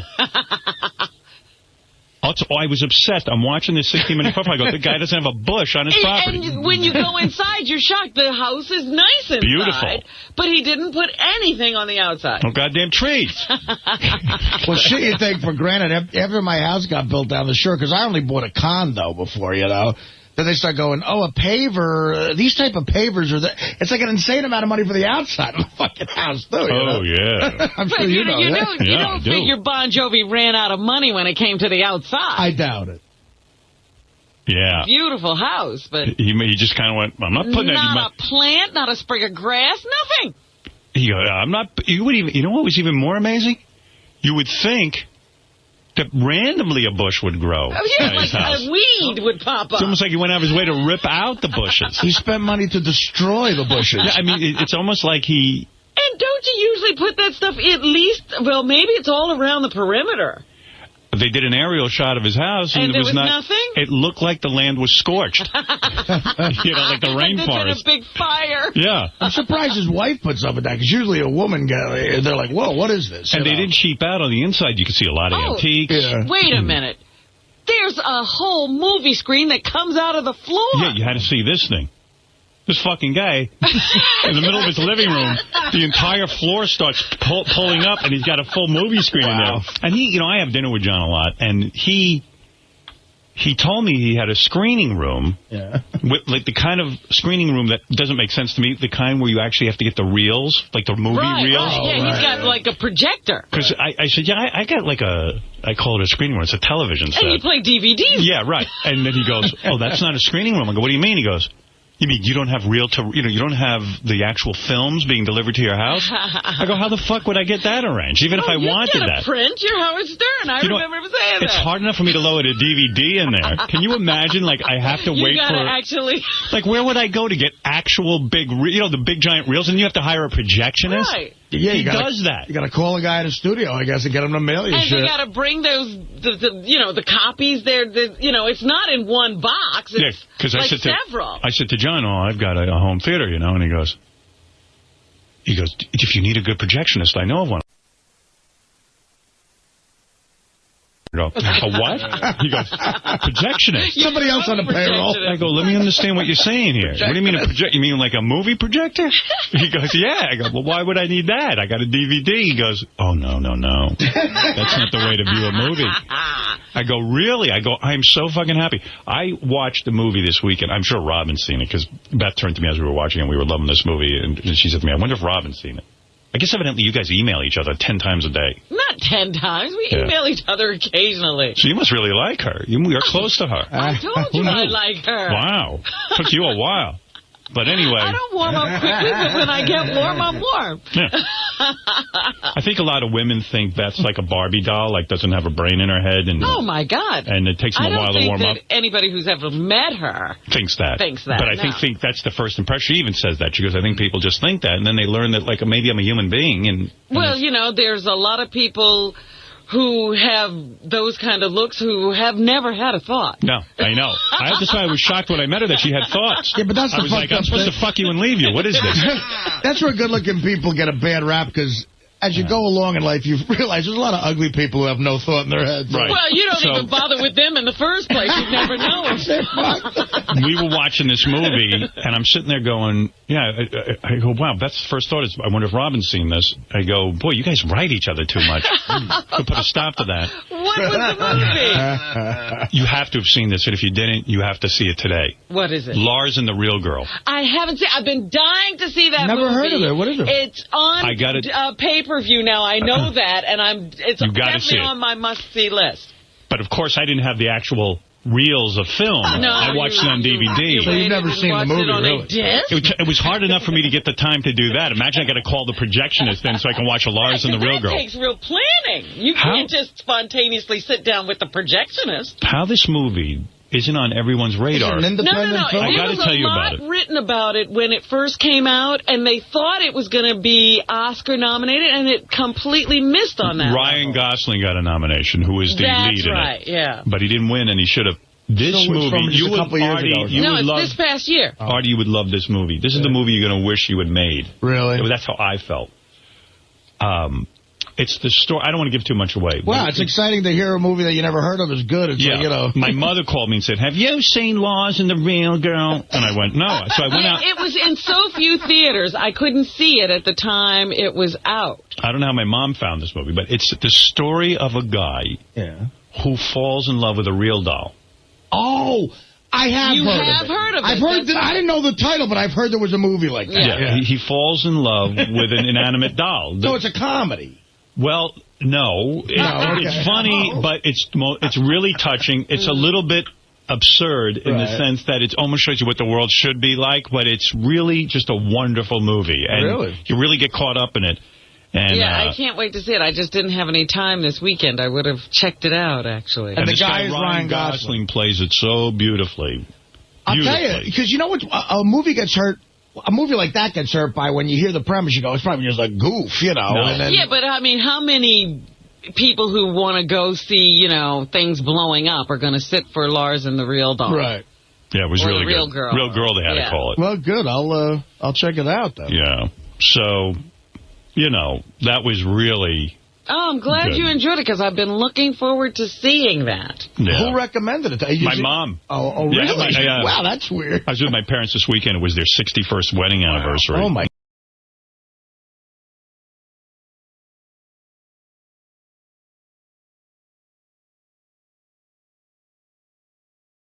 Wolfie, you're on the air in Philadelphia. Hey, how's it going, Howard? Hey. Hey, last week, real briefly, you mentioned that Gary's breath had a little bit of stink to it, and for a while you hadn't mentioned that at all, and I wondered if he... Well, I don't really get that close to Gary, but we have a meeting on Tuesdays now. We switched it from Thursday to Tuesday, and I sit next to on the couch to Gary, and like 2 meetings ago, he was talking, and I smelled stink, like bad stink, like shit. And I was like, shit. Yeah. And I was like, but I wasn't sure if it was Will or Jason, because everyone's kind of sits near me. But then I noticed, I just kept quiet, and then I realized every time Gary talked, I got a whiff. And Gary ain't that close to me on the couch. So I started turning my head to see if I could escape it, and I kind of did. And then I forgot about it. And then, last meeting, it was the same distinct smell. And I was like, whoa. And I kept turning my head. Gary, you got to do the mouthwash thing before the meeting. I'm sorry. I don't mean to embarrass you. I know that I'm guilty. I swear it's you. This is circumstantial evidence of bad. I know, but it was only you talking. People who are known to have bad breath that are sitting in your vicinity. I got to be honest with you, Gary. I'm not saying it to hurt you. Who else is known to have bad breath? I'm not going to embarrass anybody. Well, Will wasn't talking and Jason wasn't talking. They're the two closest guys. It was only you. Every time. But it doesn't mean you have to talk for you to be able to smell somebody's breath. All right. It's very. Listen, if I come in right now and No, I don't want that. I'll throw up. I think that you're just pointing an accusatory finger without a lot of proof. It's okay. A lot of people. This was the foulest odor I'd have ever smelled. In fact, it was even fouler. Foul odor, it may not have been me. It was fouler even than Gary's usual foul breath. Wow. You know I don't have usual foul breath. Do you still smoke? Of course not.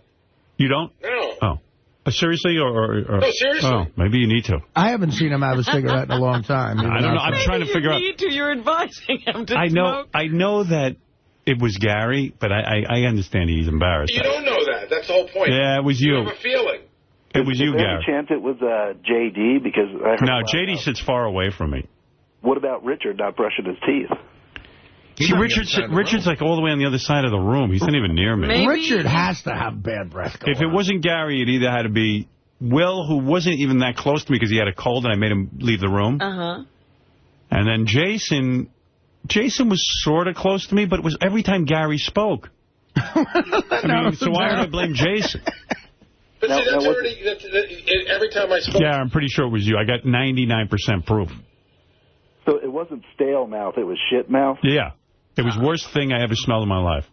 There he is brushing his teeth. I'm just saying, hey, everybody gets a little... Oh, no, he's brushing his teeth with crap, is what Is that what Sal is doing? Yeah, he's taking it out of the toilet and brushing. So Sal's putting... What is Sal doing? All right, thank you. You would think with the size of his teeth, the plaque in between to be like the size of chickens. It's got to be a lot of stuff. Right. He has very big white teeth. And he's right. Probably plaque. The plaque is the size of a chicken. And it probably is a problem. Do you have to get him, I don't know, some mouthwash or gum, something before the meeting? Well, you know what it is? Honestly, his mouth gets very dry from his fake teeth. And then he licks. And I think the licking behavior causes the breath. The licking behavior? Yeah. How do you get his work done when he's licking like that? It's so distracting on TV. I wouldn't be able to concentrate on anything else. Yes, I know. It's no one can concentrate, douchebag. You fucking asshole. Go back to whatever it is you fucking do. Don't get mad at me. I'm trying to help you. You're nobody. You're a nobody. You're a fucking nobody.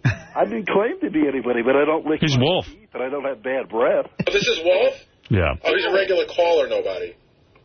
Oh, come on, Gary. I'm trying to help you out. Yes, you know what? You're a big help. Now go fuck yourself and die. Gary, I don't even know that it was your breath. I'm just assuming it was. No, fuck you too. You're another one. I don't know it was your breath. Let me tell the whole world you have stinky breath, and then I'll reel it. I'm like, I'm not positive it was Gary. I'm not. Sure. I can't give you 100% clarity on this, but I know I had to turn... When I turned my head away from you, it smelled better. You basically told everyone it is, even though you're just going to say I'm... It is you. It's got to be. See? Do you use a tongue scraper? Wolf, go fuck yourself. And DePace, why don't you cut this Sal in the toilet again, brushing his teeth? I think Sal's done with that. What's hostile about this, Howard? You know what? If I had breath... For being hostile. Why would you be, Wolf? Let me come. Why don't you come in here, and why don't we point out any and all of your flaws? I mean, that would be fine. I know that I have flaws, but... What are your flaws, Wolf? if someone's giving me constructive criticism, I at least listen. You just fly off the handle. You know what's weird? Gary has an entire dental drawer in the office bathroom with a water pick and everything. He does? Yeah. I didn't know that. He has a dental drawer. It's like having a toolkit and he doesn't use it. I don't understand. No, I think he uses it. I think he puts a lot of time in. That's what's disturbing. No, I don't have... All I have in there is mouthwash and toothbrush. I had a water pick, but I don't have it in there anymore. Well, you brought in a water pick to work? I did. I was finding it hard to find time at home, so I thought I'd do it before I left. You can't water pick at home? I forget. And Mary gives him a lot of chores. You're such a dick.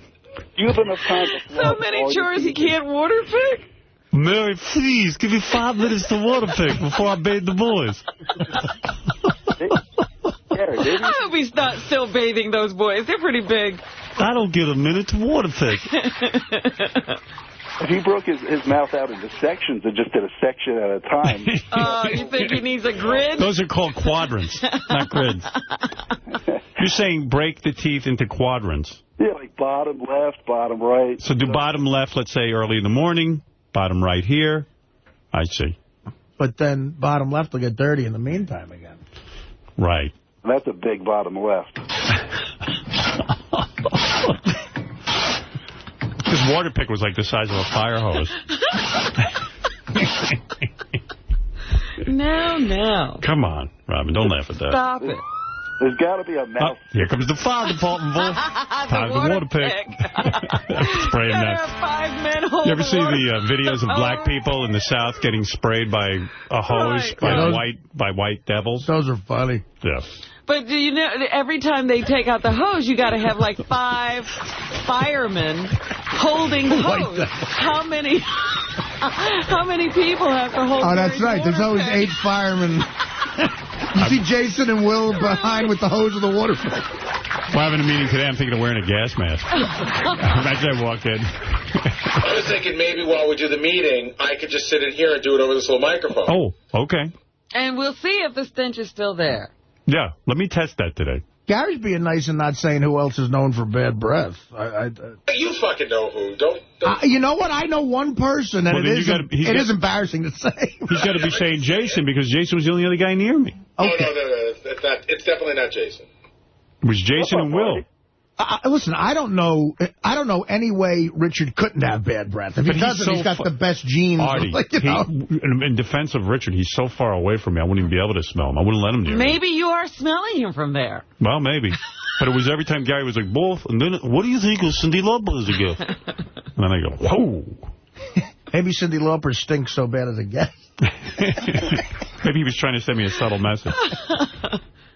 Oh! Gary, why don't you just say who it is? Wolf, why don't you go fuck yourself? Come on, I'm trying to help you. Just explain it. It's got to be one. Gary, who do you think has bad breath? I'm not going to say it. It's humiliating to the person. I will take your shit, but I'm not going to give it to someone else. Mom. Who's it, John Hine? Oh! No, it's not John Hine. It would be great if it was.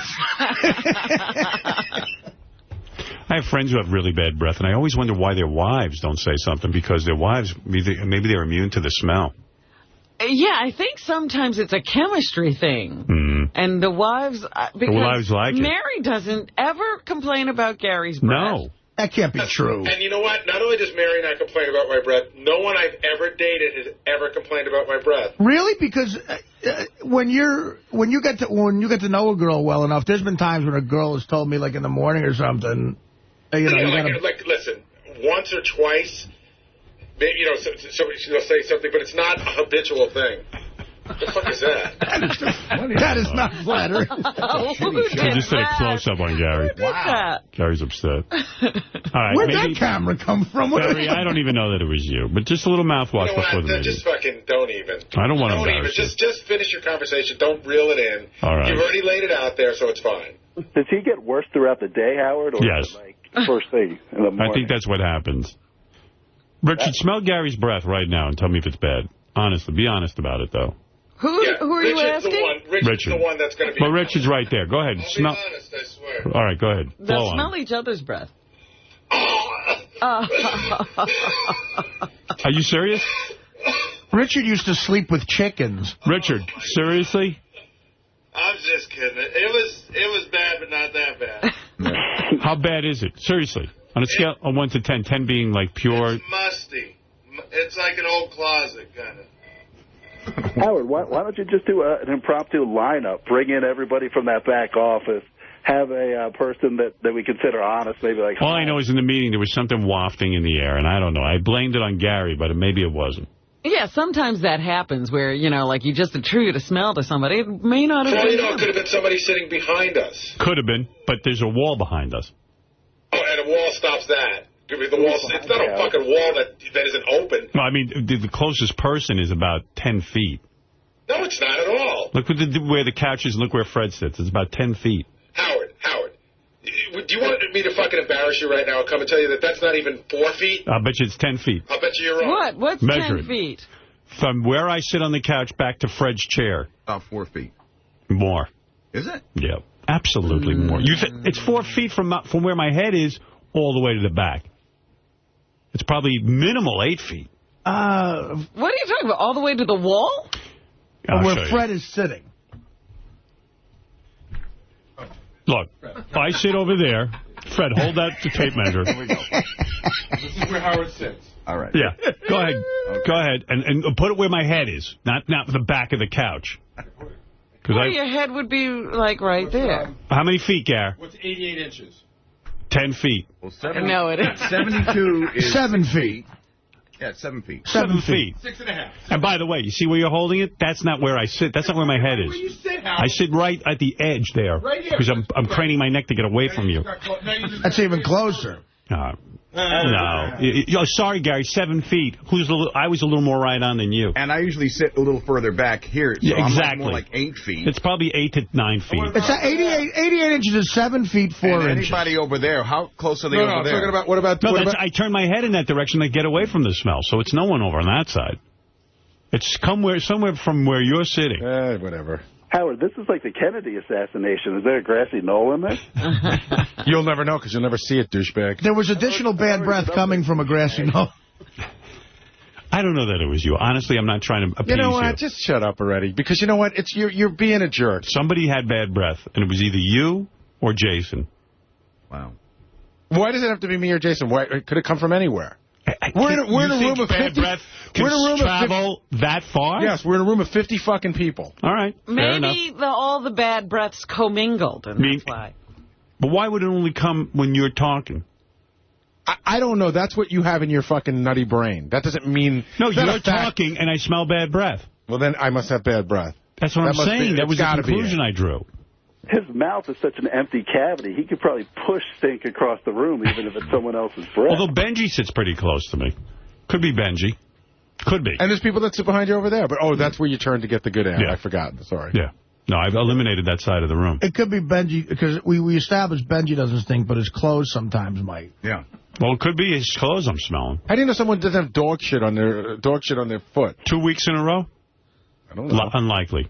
There's no way. Okay, so Howard, 2 weeks in a row. Are you dieting? No. I mean, yeah, but nothing. Yeah, because his breath gets real bad. It's nothing. I've just stopped eating a lot of crap. It's nothing of, I'm not eating weird stuff. Yeah, but your stomach juices. How long have we been sitting on this couch together doing this meeting? 2 years. 2.5 years. Yeah. So now for 2 weeks you've decided that I now have shit breath. No, for 2 weeks running now. Have you had an issue before that? No.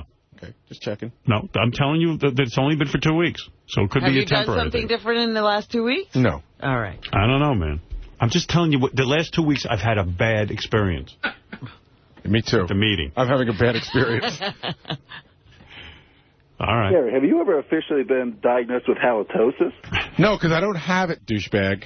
It was only for 2 weeks. I'm just asking. But why would you ask that question? Based on what? Are you trying to say it's Dan the Song Parody Man? Because he just came back into the meeting, as I know. Well, he's new to the meeting. He's pretty far away. Although last week he did creep up a little close. I told you. You know the story about that, right, Howard?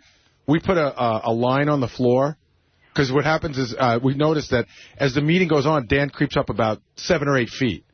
Yeah, you know, I noticed, like, you can't avoid Dan. He starts out far away, and then next thing you know, he's touching your knee. Yeah, and he just came back into the meeting, and for some reason, I'm completely obsessed on him. Like so are we. He's, like, right there. Right. No, we are. So what happened was he would get in the back, because he tried to get in here early and get a seat that was closer to you. Yeah. But, you know, we have sort of set seats, so everyone said, hey, you got to get out of that seat, so we pushed him back. And we noticed that as the meeting went on, he would move his chair up. Right. So we started putting tape on the floor to see how far he'd go. And how far did he go? He goes like 7 or 8 feet some meetings. 8 feet? Yeah, like he'll start to move up and inch up and inch up. Wow. It's an inside joke at the meetings. Did you measure of it? Did you measure him last week? No, we didn't measure last week. I mean, is he aware that he's aware that he's inching up. But he's definitely not aware that we're watching. Okay. He's got to lose that ponytail. Motherfucker has a ponytail. Not letting it go. No, he's got to look that horrible. You know, it's weird. I always thought maybe he could clean himself up, but if you remember when we had the beauty contest where a bunch of guys got in drag, he shaved his goatee, and he really looks odd. Maybe like he's got a right look for him. It's the same reason Sal, I guess, has a goatee, because he's got, like, no chin at all. I think that's why he has it. And I'm a little afraid of Dan, the song parody man, because every time he gives me a gift, it's a big, knife. It's like a giant, like, killing knife. Yeah. He's a biker. Is he? Yeah, he's a biker. But like a biker? Like he owns a motorcycle, or is he like part of a gang? He's not in a gang, but he has a bike, and I guess... He looks like he can fight, maybe. He goes to those biker rallies and shit. You know, he's at those things. Really? I think and he's got some knives. What's he doing with those knives? Like, I have those. I actually use them. For what? Do you use them for? Opening packages. I mean, I have them in my desk, and you know what? The son of a bitch was right. I use them all the time. Really? Yeah, all the time. It's like, for whatever the letter opener you gave me doesn't work on, because that's really for letters. You don't want to bend something that nice. So everything else, I take this big packages stiletto. It's one of those knives where you hit a button and it comes shooting out. like before I open you're like a jet. Before I open it, I'm like, everybody stand back. Howard's gonna have his way tonight. Anyway, Gary, I don't know if it's your breath. And the odor coming out of Booey's mouth. Oh, no. I've heard it's knocked 1,000 people out. Mustard gas is nothing compared to the monkey smell.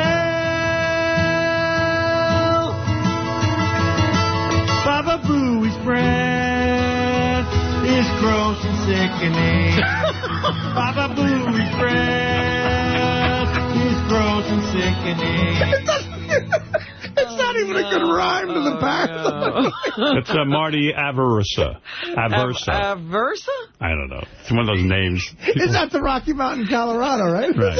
Colorado. Instead of Rocky Mountain, Colorado, it's gross and sick. Rocky Mountain High. It's gross and sick. Yeah, there's no artistry in that.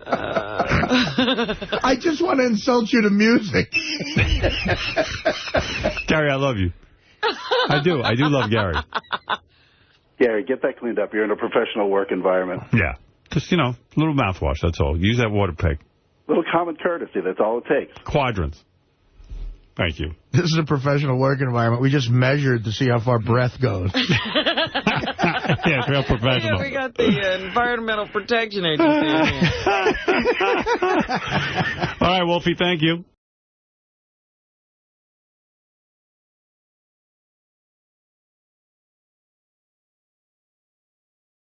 Casey told me something during the commercials that is so disturbing, I just don't know that I can even figure out how to tell you.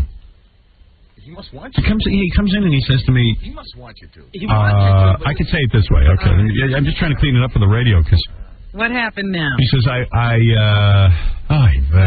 Oh, boy. He says, over vacation, I accidentally... What? Let out more than he bargained for? He went to the... I don't know what we can say or what we can't say. I'm so confused. Did he have an accident? He had an accident on his girlfriend. Whoops. What? That's good. He had an accident on his girlfriend. Wow. Here's what, but not even the accident you're thinking. But his worse. action was bad enough to be. Yeah, he goes. It was worse? He goes, I was in bed with my girlfriend, and she was doing something. He goes, to punish her, I was going to fart on her. And what were you drinking? A lot of apple juice? Yeah, well, she drank all the orange juice, so there was only apple juice in the refrigerator. So he went to fart, and he ended up giving her a tan. Oh! What's that look for? What, you never did that? Oh, you're a disgusting pig. Mr. X never did that to you? As a joke? Oh, what, fart on her? Yeah, as a joke? Yeah, I mean, he never missed. No, your boyfriend farted on you? No, I mean, not even in bed or Right. where were you? I was in bed. But he held her down. Like, where were you farting? On her face? No, that would be wrong. Where? I just kind of on her arm or something like that. And I thought he had poor girl. And he lost control of his bodily function. How long? What do you have to do to make her laugh? I know, that's what I asked. I Because said, that's what you're trying to do. Yeah, what are you doing with me? That's what I said. I said, she's a beautiful girl, too. Well, thank you. She is. Yeah, but it was the weirdest thing. Like, apple juice, I guess I can't digest. You know what I mean? Right. And we're not talking about a couple teaspoons of mistake. Right. We're talking about a lot. Right. I'm talking down the and you. As I got up from the bed, it kind of trailed with me. So I don't know if I can say I left them a mark on the floor. You can say that. So I had to get down on hands and knees when I was done with paper towels and like Windex spraying it. Windex. And where is she? Windex. Is she running around? What you doing on a window? She was sick. She wasn't feeling well. Guys never know how to clean up too. Windex. Windex on the floor. Smushes it around. That's the glass cases. Yeah. You know, the funny thing, Howard, is when his girlfriend used to work here, right? Yeah. And, she just was so classy that she seemed as if she wouldn't date anybody who didn't have any class. He wasn't the right kind of guy. Yet she stayed through 3-4 of these episodes. And I was no. That was when he wet the bed. I'm not talking about wetting the bed. But I know what you're talking about. I'm talking about he had a real accident. But I'm saying that he keeps doing these things. And I was talking to somebody who was an outsider, and we were playing that game. I was playing that game with the interns. Who would you rather be with, this one or that one? And I said Casey or somebody, and they go, KC, he's gross. He does that thing, and he can't control himself. And why is that girl still with him? Yeah, I know. I ask the same thing sometimes. Right. Why would you try to pass wind on her arm? Because Casey's good looking. But you never did that. She's into him because he looks the right part. She can't believe he's such a mess, I guess. Right. You don't think I'm a nice guy? Looking at him. No, you're a nice guy. But with chicks, I mean, if you go to fart on a chick and you lose control, nobody. No girl's going to hang around for that. That's a first, Casey. That is a first. It was a joke. No, I understand. It's a joke. On some level, like on the first date, you would never do that. Right. Right. I didn't pass one in front of him for the first couple months. But you did more than pass one. You lost control. Yeah, I did. And you were have you seen a urologist? Urologist. You know what? We're talking about a proctologist, bro. What are you thinking of? Yeah. You don't understand what You don't understand what happened. No, he went to fart and had an accident. I guess I'm so caught up in the other bedwetting thing that I didn't get to the bed. Yeah, no, he had to go to a proctologist. Oh, man. Yeah, so you know what? So I went. Yeah, you like that, huh? But wait a second. Then he tried to clean it with Windex. Yeah, I was down on my hands and knees. Windex. Why were you naked? Windex people didn't invent that. Windex people didn't invent that. When he heard that cleans deep in the corners. He had his shorts on, but that didn't stop. That didn't stop the accident. I had sweatpants on, so I was thinking, do I keep the sweatpants or do I try and wash them? All right. Man. Throw them away. So no, I put them in a bag and I tied it up so it looked like a diaper. And then I went down to wash and I just left it down there. You left it in the laundry room? Can you imagine living in your building? Yeah. You left your dirty sweatpants? I washed it though. I put it in the washer. Wait. When you put the washer machine, when you pull the wet sweatpants out, do they still stay in there? Someone had pulled them out and left them to the side. And also there was a towel and a T-shirt in there too. So wait a second. Where are the sweatpants now? I don't know. Oh, you left them down there wet? Yeah. Did it wash everything out? I didn't check. I saw them. Let me ask you a question. Just a little common sense. Actually, you know what I did? Why'd you bother washing them and then throw them out? No, because it was my favorite pair of sweatpants. I really liked them. A little common sense. Because I noticed I go through lucky pants. His lucky pants. I go through this kids. Why would you take something that has basically been ruined and wash it with clean stuff? You put in a towel and a T-shirt. No. The T-shirt and the towel was dirty too. They were all dirty. I had to get in the shower. This is the most disgusting thing. On my leg hair, there was thick stuff caught in my leg hair. Oh, wow. And you know what's great, Howard? What? Is that, his girlfriend, when she was here, she's pretty hot and everything. Right. I always felt she thought that we were all disgusting and stuff. Yeah, Casey's disgusting. She thinks that he was like this clean cut, guy. No, she thinks I'm disgusting. Don't you worry. So while you're showering and putting things in a bag and everything, she's doing what? Yeah, she had to clean herself. I told her, I said, look, hon, just do me a favor, stay in bed, will you? Yeah, she was sick. She had to stay in bed, though. Yeah, she was sick. Doing all this. Yeah. Oh. She stayed in bed while he used Windex. And you know something else I found out? And Windex is not used for that. Hey, Howard, you know what I found out? You don't digest the mushrooms either. Well, good for sharing. It's like corn. Didn't he say he got her dirty? A little bit, yeah. Hey, you know what? You know what? By the way, I read an article in Maxim. Why is it that corn? I read that too. Yeah, that is never digested. What did they say? I forgot. Me too. I just forgot. They gave the answer. I got to remember. I read it and I thought, it wasn't that interesting. Yeah, it was like the body doesn't break it. Oh, it adds fiber, bulk to our movements. Right. And I forgot. I'm not gonna lie and tell you I remember. Yeah. I was hoping somebody might have read it. I did read it, but I forgot. But mushrooms, some of them were like half. Did you chew your food? No. I guess not. What is it? Blew my mind. Why is apple juice blowing you away? I don't know. Does anyone else have that problem? Nobody has your problems. Trust me. Wow. Hey, dude, I mean, I don't understand something. So, like, let's say you had a little. It was a full blown out accident. Oh my God, dude! I mean, as soon as it went out, I was like, oh my God. Wait, just stay there. Don't move. You're making in your pants. Oh, have you did you shrink since this episode? No, I have to go tonight. I actually stopped going for a while. Are you going to tell him? I'm going to fart on him. It's because I was drinking apple juice. It doesn't have a white mental. But why are you farting on your girlfriend, man? Because it was a joke. She was. Yeah, that's a funny joke. She was. I don't know. She was hitting me or something like that. I don't think that's funny. But I do. His humor is for him. Yeah, I crack myself up. I'll be by myself and I'll just rip one. It's funny. Yeah. I laugh. I rip one too, but I'm never making my pants. Like even sometimes, like maybe a little something I feel is happening down there. I quickly control it. So, but I didn't know. I thought you completely lost control. Oh my God! It was like a rocket. Well, see, that has happened. That has happened to me, Howard. That happened to me here about a year ago. Remember? You made it in your pants. I was buying my house, and I was all freaking out about mortgages and selling and buying, and I was in the bathroom. My stomach was churning, and then I had an accident. I thought I was doing one thing, and the other thing happened. Now wait, what did you do with the underwear? That's exactly what I did with it. How I always have my gym bag with me? Luckily, there's another pair of underwear in the gym bag. So what I did is I went in the stall. I hope nobody came in and saw what I was doing, because I had to take my sneakers off and everything. And I took the underwear and I wrapped it in a bunch of paper towels and I jammed it deep into that garbage pail. Oh, wow. I wish we would have found it. Yeah, we should have found it, hung it right on the wall. That's like that movie with Michael Landon. Yeah. Oh, man. I'm so embarrassed. And she made me make one of those like New Year's revolutions. I used to have accidents when I was little. What is that? She made me make like one of those New Year's revolutions, like. Come on. I mean, like I can't really do that much anymore. The New Year's what? The New Year's revolution. He's got to be kidding, right? He's not. Look who's talking. Oh, there's no light bulb. Oh, you know what I'm talking about. There's no light bulb. Yeah, you know what I mean. It would be. So you made a New Year's revolution. And number 9.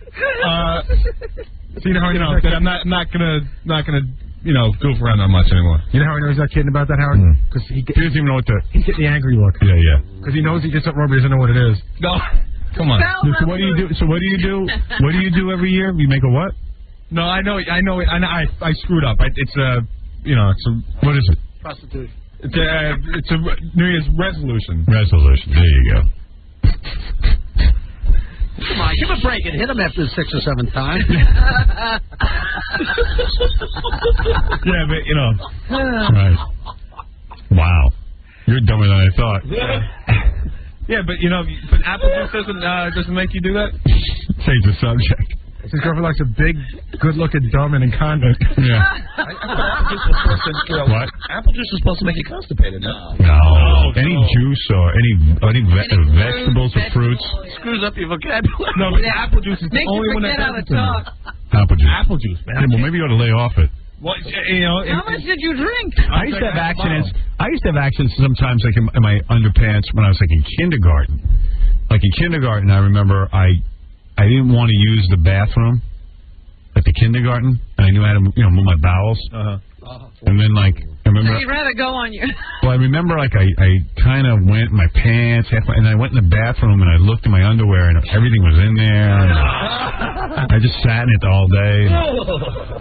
And like I couldn't. You wonder why you weren't popular. I couldn't take it. Yeah, I couldn't take like my underwear off and ditch it because my mom used to sew my name into my underpants.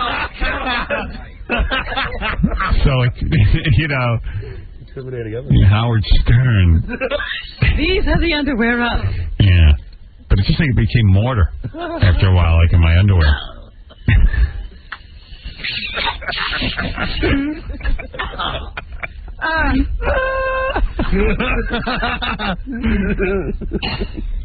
So it was like a big mortar pile.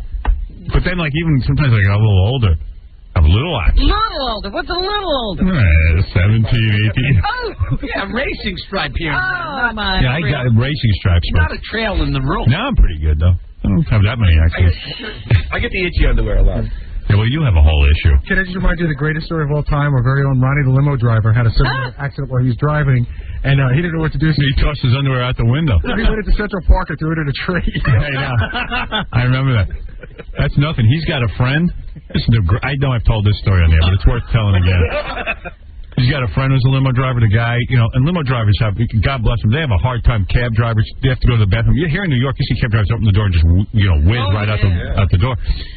So he had a friend. He was had to pick up this rabbi out on Long Island, and he's waiting and waiting in front of the rabbi's house, and all of a sudden he realizes he's got to go number 2. So the guy, he goes and he rings the rabbi's doorbell and he says, "Hey, Rabbi, can I use your bathroom?" And the rabbi's like, "No bathroom, please. You got to see this driver though. It's not some guy you let in your house." So Rabbi goes, "No, whatever." I think a religious guy would let you. Yeah, really. Right. You know the Jews.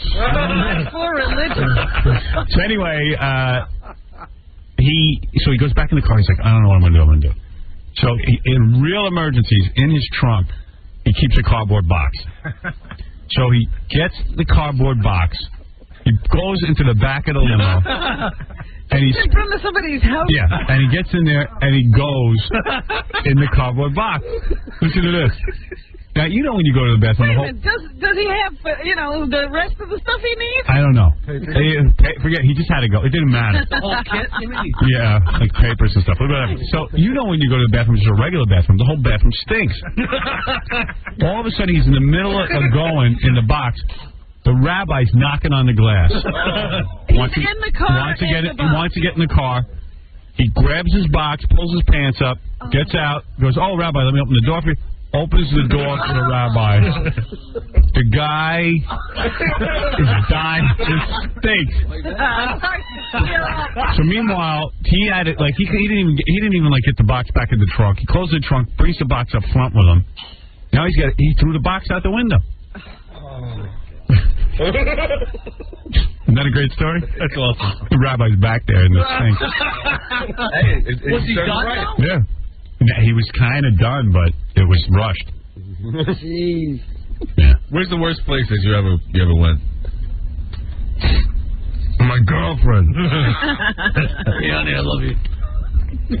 Maybe in a limo. Not a number 2, though. Number 1. I had a friend who climbed a tree one time, took a number 2. A latrine? No, a tree. I did that. I've done that. Oh, really? Yeah, when I was summer camp. They called it a latrine, but... Yeah, but it was a tree. I mean, you didn't climb the tree. Well, you had to climb up on a log, yeah. Oh, really? And you just hang your butt off, and you dig a hole, and bombs away. Oh, wait a minute. You're like, the log... Yeah. I think KC's talking about climbing up in the tree and actually... yeah, he's talking about a different kind of thing. Oh, like a monkey. Yeah. Chuck, you did it off a bridge, right? Yeah. Out a window. Out a window. It's normal. Bridge is normal. Off a bridge. Why'd you do it off a bridge? Just to see it fall? Be an idiot. 7th grade. Well, you reached your goal. 7th grade. You know it was probably senior year. Yeah. Probably in college. College.